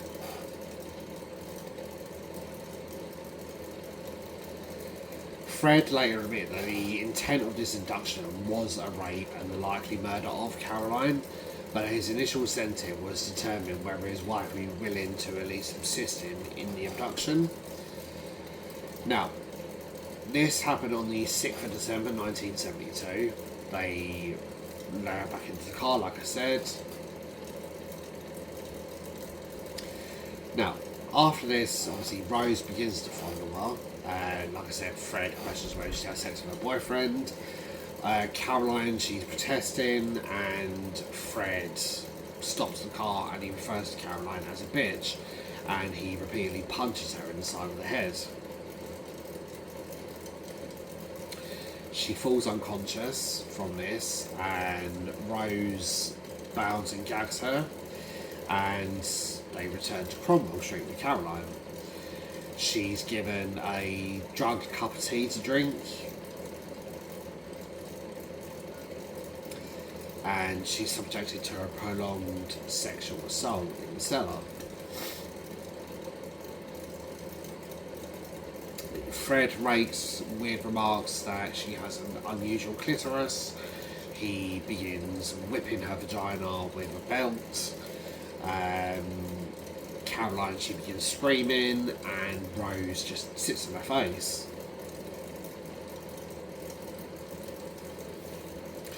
Rose eventually gets off her face, she places a pillow over her face and begins performing oral sex on Caroline. And realising the situation she's in, Caroline, she pretends to actually start enjoying this. The following morning, the children had noted Caroline screaming, and one of them knocks on the door, and Fred threatens Caroline to keep quiet, otherwise he was going to let his black friends come round and use her. And that when they had finished using her, he would bury her body beneath the paving stones of Gloucester, where there were hundreds and hundreds of girls. He says that Caroline had been brought to the house for Rose's pleasure only, and he and Rose then literally just sit down like nothing's happened. They ask Caroline whether she wants to work as their nanny again, and Caroline, she sees this as a way out. She tries to play it smart, and she agrees to this. So she goes about, she starts cleaning the house, she's vacuuming. And later on in that day, she accompanies Rose to a laundrette, and whilst in the laundrette, Rose is a little bit, she's sort of distracted, and Caroline sees this opportunity and she runs like hell, and she manages to get back home to Cinderford. She returns home. Caroline's mum is absolutely shocked to see the state that her daughter is in, and she presses for more information. Caroline tells them what's gone on. They go to the police. Fred and Rose are initially arrested for assault, and they're charged with assault, indecent assault, actual bodily harm and rape. This is actually sent to trial later on that year, on 12th of January 1973. But sadly, Caroline, she's not brave enough to take the stand. All the charges to do with her sexual abuse collapsed, and Fred and Rose are fined £100 each. £50 each, sorry, equaling to £100. And they're just charged with assault and causing actual bodily harm, and they're actually able to freely walk from court and go home. When Caroline heard this news, she did attempt suicide. She spoke out really bravely many times in regards to what happened to her that night. All the way up until 2018, sadly, Caroline, she was diagnosed with cancer and she passed away in 2018. And then there was Jane Hamer. So she was a 16-year-old girl who ended up moving in with the Wests in October of 1976. She moves in as a lodger. She's run away from home, and she'd actually known Anna Marie from school. So the two have a chance of meeting in town, and Caroline explains her predicament, and Anna Marie says, "Oh, well, my parents got a spare room. They're always taking people in. Like, just try it." So she takes Jane home, and Fred accepts her as a new lodger. So she's then eventually roped into looking after the children in the house, and eventually she just starts noticing weird things around the house, and particularly one day she's in the living room with the children, and she notices a red light. The doorbell goes and a red light appears, and she makes a comment about the red light district, and the children just look at her and say, "Oh, shush, mum's got her friends here." Jane struck up a close friendship with Shirley Robinson, who at this time, like I said, she was pregnant with Fred's baby, and the two of them promise to stay in touch. They make plans to move in together with the baby, and she initially didn't believe Shirley when Shirley told her that Fred was the father. Jane recalls how she was taken into the cellar by Fred, where some of the bodies of his victims are buried. So this is when he was carrying out renovations for turning the cellar into the children's bedroom.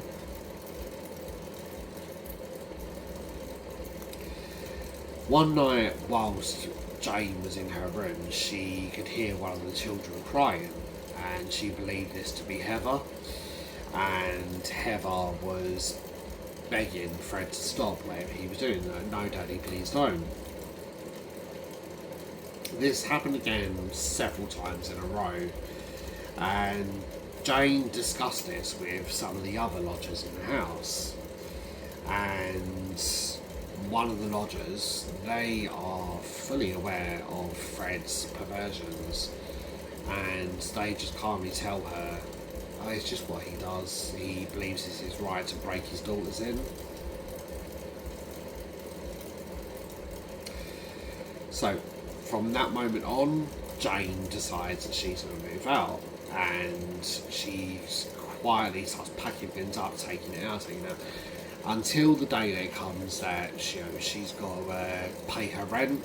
So she calmly walks up to Fred and Rose and she says, "Oh, I'm moving out." And they say, "Oh, when?" And she's like, "Now."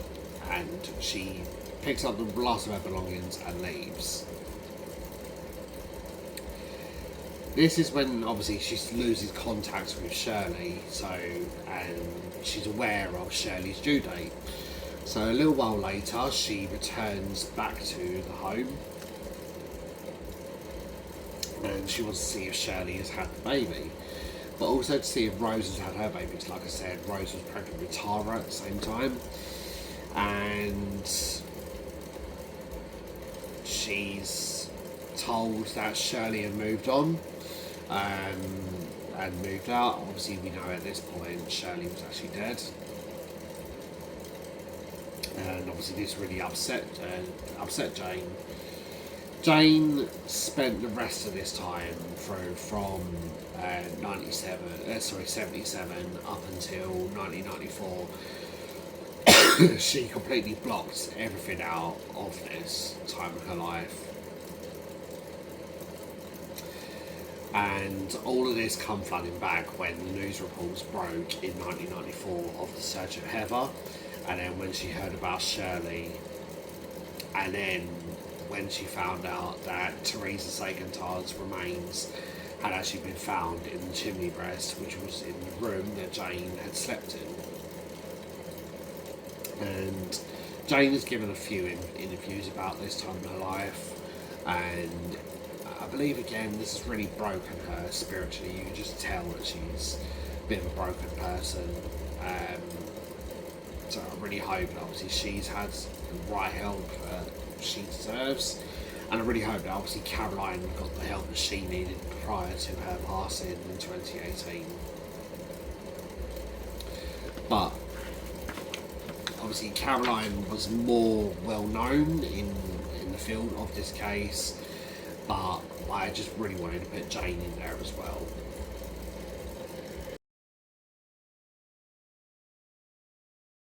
In the final section of this video, we're going to be talking about the downfall of Fred and Rose, what led to their investigation, what led to their trials. So this actually began way back in May of 1992. So 13-year-old Louise, so they're one of their daughters, she confides to a friend that Fred had raped her on 3 separate occasions, and that he'd actually filmed one of these assaults.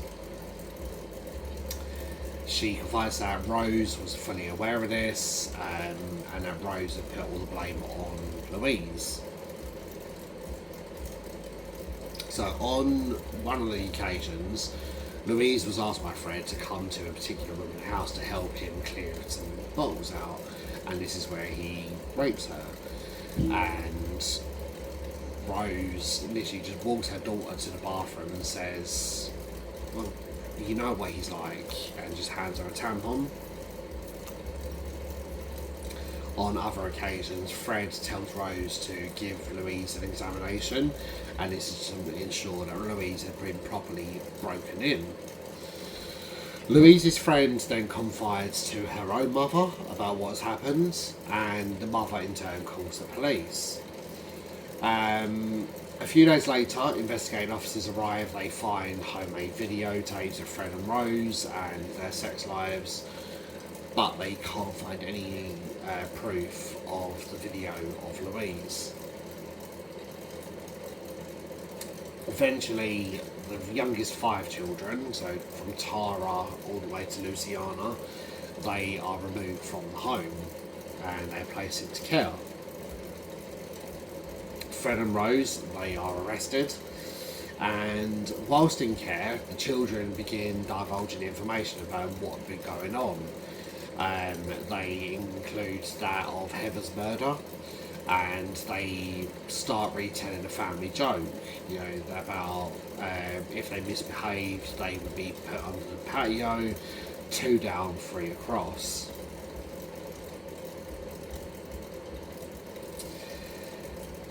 They go to police officers. They're saying, "Oh, what would happen, if your parents were involved in the disappearance of your sister?"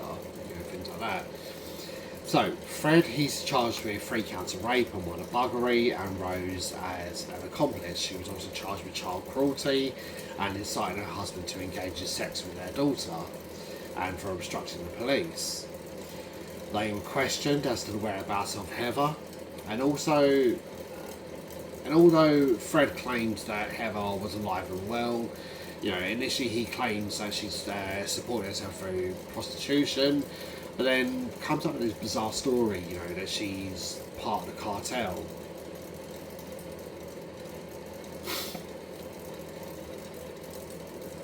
Rose, she's claiming that she has no knowledge of Heather or her whereabouts and why she had left home. However, on the 11th of August 92, she says that she remembers her daughter left at her own persuasion due to Rose's concerns that her other children may discover that Heather was a lesbian. Rose said that she had given Heather £600 to leave the house, and then claimed to have maintained sporadic telephone contact with her daughter over the following years. The day later, Rose is granted bail on the condition that she doesn't maintain contact with any of her children. She's also not allowed to contact Anna Marie or Fred. The only two that she can contact are Stephen and May, because they were all over the age of consent in the UK, and they were over the age of 16. They were allowed to stay home with Rose. When Rose returns home, she just coldly packs up any information, any sign that her previous children had lived there. All their clothes, all their toys, completely taken away. Fred was bailed into a hostel in Birmingham, and Rose would make frequent visits to this. And according to witnesses that saw them, they were like giddy teenagers. They even discussed to have more children together. And Rose, after the birth of her last daughter in 1983, Rose had actually been sterilised. But this is a pretty simple procedure that can be reversed, and Rose started planning this, even though she was 39 at this time, but Fred was 51. Thankfully, so she goes ahead and she has this operation done, but thankfully she never falls pregnant again. The two of them would take little day walks whilst May and Stephen are walking behind them, and they were seen just calmly walking into bushes to have sex in the bush. And police then speak to Louise and Anne-Marie about their experiences, and leading this investigation is Detective Constable Hazel Savage, who, like I said, she had prior dealings with Fred back in the 70s. So Anne-Marie, she recounts the extensive physical, mental and sexual abuse she endured as a child, and she agrees to testify against both her parents at the upcoming trial. She adds that she for several years had been trying to attempt to trace Rena, Charmaine and Heather. Louise, whilst initially she agrees to testify, she later backs out. And Anne-Marie then also backs out to testify because she's scared of Rose. The case ends up collapsing, but Anne-Marie, she's still speaking to Hazel Savage about Charmaine and her mum. So work behind the scenes to investigate Rena, Charmaine and Heather's whereabouts begins taking some note. Hazel, she remains convinced that Heather is dead. She begins to think that maybe Charmaine and Rena are dead. So in February of 1994, a warrant is issued to search 25 Cromwell Street. Police turn up on the day, and Rose instructs Stephen to contact Fred, who was working in Stroud at the time. She remained uncooperative, and she's very abusive towards the police, and they actually wait 3 hours for Fred to return home. So the police search the house, They leave, and the following morning, Fred takes his son to the side and instructs him to look after Rose. Police then return to the house, and Fred begins making a confession of some sorts. So he's arrested and he's taken into the police station on the 25th of February and cautioned. And in the interview, he admits to police he had murdered Heather and buried her in the garden. Heather's body is later found in her garden on the 26th of February, and she's identified via dental records. Now, buried alongside with Heather was a third leg bone, and when questioned further details, Fred says that he's murdered 2 more women. These were Shirley Robinson and her lesbian mate. These 2 remains are found, and Fred is charged. By the 6th of March 1994, with Fred's help, 6 further remains were found in the house and the garden. And in all of this, Fred confides to his lawyer and his appropriate adult, Janet Leach, that Rose knew nothing of these murders. Rose is later arrested in April 1994, initially to offences of the rape of an 11-year-old girl and the physical assault of an 8-year-old boy. Both of these charges dated from the mid-70s. The following day, she refused bail and transferred to Pucklechurch Prison. She's questioned more closely about the murders, particularly those of Heather and of Linda Goff. And on April 25th, she's charged with Linda Goff's murder. By the 6th of May, they are jointly charged with 5 counts of murder, with Rose simply replying, "I'm innocent," upon hearing each charge. A response that proves to be a theme throughout one of the 46 interviews that Rose held with the police. As well as the murders of the victims exhumed from Cromwell Street, Fred confessed to the murders of his first wife and his stepdaughter, and he said that he knew the location of Anne McFall's whereabouts. But he maintains that he denied killing her. Fred agreed to identify each burial location, and the remains were unearthed between the 10th of April and the 7th of June, and he's transferred to Birmingham HM Prison. Fred and Rose were brought for a magistrate's court in Gloucester on the 30th of June 1994. He's charged with 12 murders and Rose is charged with 9. This is the first time that they had actually seen each other since Fred's February arrest. And prior to hearing the charges against him, Fred leans over to place a hand on Rose's shoulder.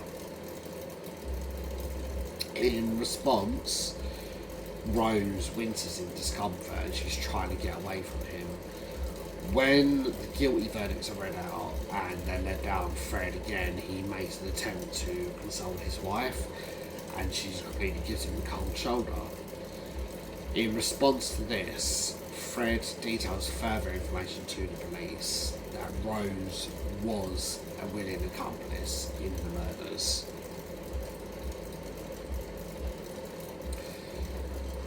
After the court appearance, Fred is rearrested on suspicion of murdering Anne McFall. Her body was found on the 7th of June, but she had not been identified up until the date of the court appearance. He was charged with Anne McFall's murder on the 3rd of July, and he appeared in court on the following morning. Now, his trial was postponed until 1995, whilst the police picked up more evidence.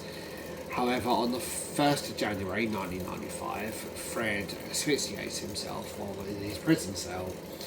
So he wraps a rope, he makes a rope out of rags, and he wraps this around his neck and strangles himself. He binds the device to a door handle and window catchment and sinks to his knees, and he leaves behind a suicide note which read, "Well, Rose, it's your birthday on the 29th of November 1994 and you will be 41 and still beautiful and still lovely, and I still love you. We will always be in love. The most wonderful friend in my life was when I met you. Our love is special to us, so love, keep your promises to me. You know what they are. Where we are put together forever and ever is up to you. We loved Heather, both of us. I would love Charmaine to be with Heather and Rena. You will always be Mrs. West all over the world. That is important to me and to you. I haven't got you a present, but all I have is my life. I will give it to you, my darling. When you are ready, come to me and I'll be waiting for you. On the wall of the prison cell, he scratched the words, Freddy the mass murderer. When Rose was informed in her prison cell of Fred's death, the responding officer, so I spoke a little while ago about Vanessa Frake. If you never heard her interviews, go hear them, they are so good. But she was the one that broke the information to Rose about Fred's suicide. And she said that there was almost like a glimmer of hope that appeared in Rose's eyes. Like she felt that she was going to be able to get away and the case would collapse. And it could have if it wasn't for one vital clue. And that was Charmaine. So Charmaine's body is found, and the person identified, the doctor working on the remains, he's looking at the skull and he's able to identify the time period of when she was murdered, and he's looking at her teeth. So obviously I'm just going to post this picture here again, and he was able to testify that her teeth stopped growing around the year of her passing, obviously, and they look at the dates and it's conclusive that the date of her death was when Fred was serving time in prison, which meant Rose was the only one who would be able to have murdered Charmaine. So with this, Rose is charged and the trial goes ahead. She's left to face the trial alone, and it begins in October of 1995. And she's standing before Judge Justice Mantle. In his opening statement, her prosecutor, Brian Leveson, portrayed the Wests as sex-obsessed, sadistic murderers, termed the bodies discovered at Cromwell Street and Midland Road secrets more terrible than words can express. The victim's last moments on earth were as objects of the depravity of this woman and her husband. He pointed out that Fred was incarcerated when Charmaine was killed, as we said, and that the West had learned from their mistake in allowing Caroline Owens to live, as they would never be so trusted again. They said that the gag on the victim, Teresa Sagenthaler, had a feminine touch, which was a scarf tied into a bow.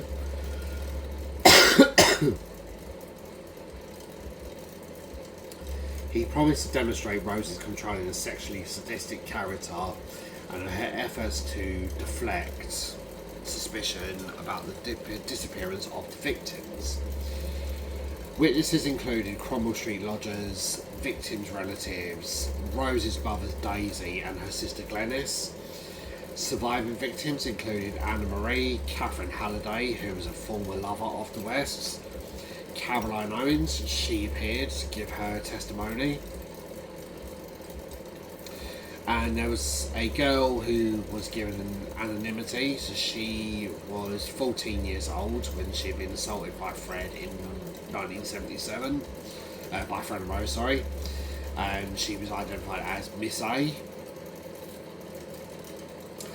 And she labelled Rose as the more sexually aggressive of Fred and Rose.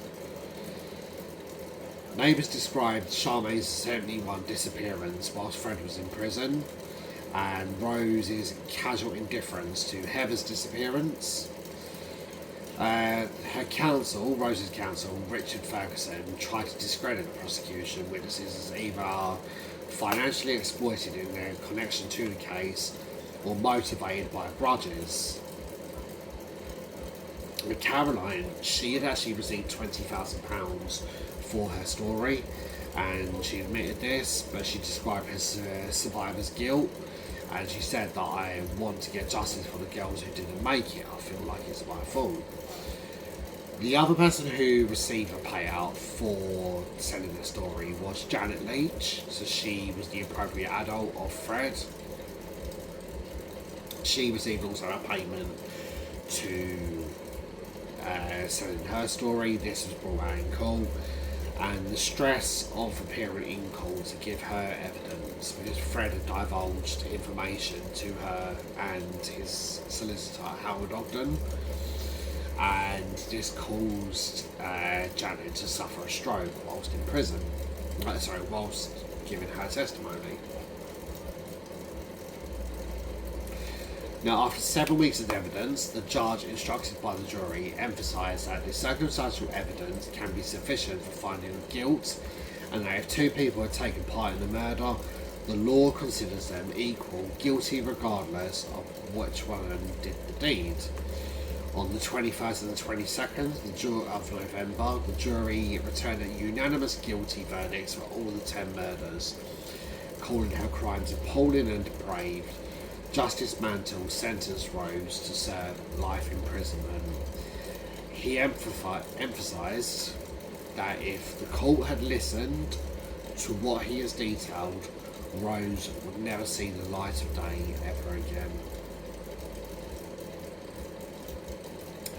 Now, initially Rose was incarcerated at HMP Bronzefield as a Category A prisoner. She was then transferred to HM Prison Newhall, and HM Prison Low Newton, before being transferred to HM Prison Newhall. In prison, even to this day, 30 years down the line, Rose still maintains that she is innocent. She knows that she's going to die in prison, she's accepted that she's going to die in prison, but she maintains that she is in the innocent party in all of this. As a direct result of her tenacity into bringing the Wests down and investigating, Hazel Savage, she was placed on the annual New Year's Honours list, and in 1996 she was awarded an MBE. Later on that year, in November 1996, Fred's younger brother John, he actually hung himself in his Gloucester home. He was actually awaiting trial as well for the sexual assaults of his nieces, Anne-Marie and May. May details this in her book, that John had sexually abused her from a really young age. Both the girls come forward about this. John was arrested and charged, and he just takes the coward's way out because he knows he's a piece of shit, and he hangs himself in his home.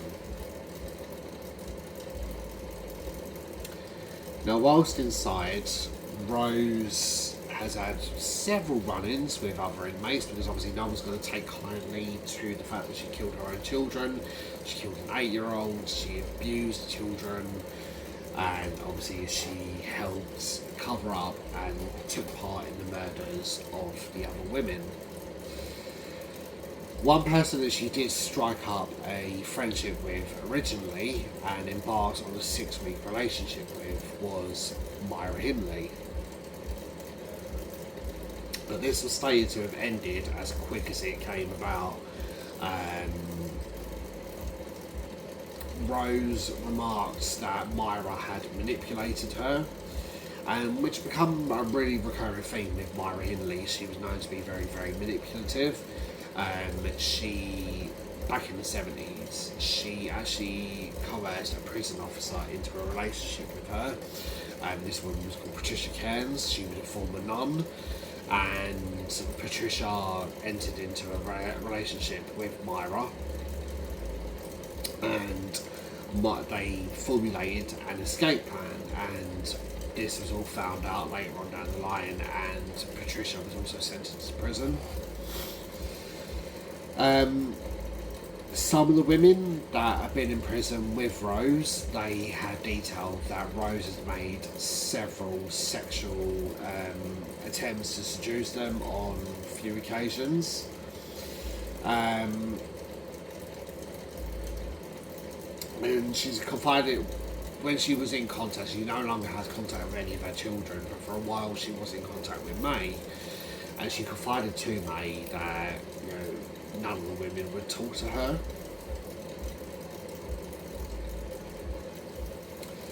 Some of the prisoners have attacked her. There was one instance where Rose asked the prisoner if she could sit with her. That prisoner said no, and Rose spat at her, so the woman punched her in the face.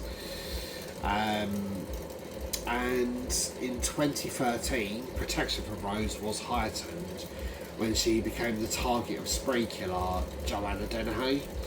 So Joanna wanted to kill Rose, and she also formulated a plan to escape prison herself. She noticed that in the prison there was fingerprint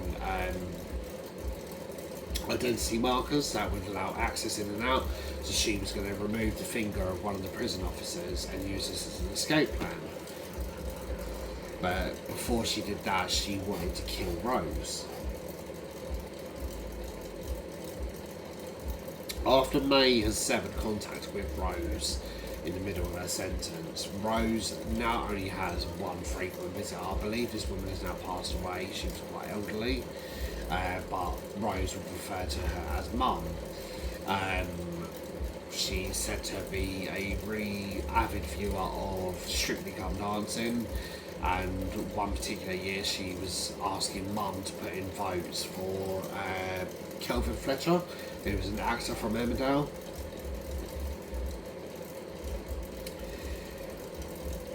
It was kind of like a coincidence filmed this year with the Netflix documentary that came out that Rose again was in the headlines. Now initially it was to do with her son Stephen. He is in a relationship with a former glamour model, and the couple have had a child. Stephen already has quite a few children with previous relationships. My understanding, from what I gather, someone did tell me that Stephen doesn't have any contact with most of his children, including one of his daughters who is disabled. And obviously there's no love lost between Stephen and Rose, so obviously Rose will never see her grandchild, or any of her grandchildren really. Because obviously numerous other children that she's had. So Louise has had her own children, Tara has had her own children, May has had her own children, and Anne-Marie has had her own children. I don't know about Rosemary Jr. and Luciana, because like I said, their identities are protected still to this day. 30 years down the line, their identities are still protected. In June of 2025, it was also reported that Rose was now basically confined to her cell. She was unable to walk anymore. It probably means that Rose will die very soon. And obviously it's going to bring some sort of comfort to the families of her victims, that she has died by loss. Justice has been served. I know obviously a lot of people say that prisoners do get some sort of freedoms whilst in prison, but the way the UK sees it is that the restriction on freedom is the punishment. Because if you don't give people hope, you've got no chance of rehabilitating them. And obviously, the UK prison system is built on restorative justice. It's not built on hard punishments like America is. But I think we can take a little bit of pleasure knowing that Rose is probably going to meet her maker very, very soon. So with that is the end of this video. I really appreciate you guys for being here, sticking with me to the end. I hope with me breaking this down in chapters, it just made it a little bit easier for you to divulge all this information. But either way, I really appreciate you guys. If you can leave me a like, comment down below if there's any other information you feel you want to add. Please comment, I always read your comments, and please share this video. I will see you very soon for the next True Crime Stories with Silhouette. Thank you for sticking with me for the past 2 years, and here's to the next 2 years. See you very soon.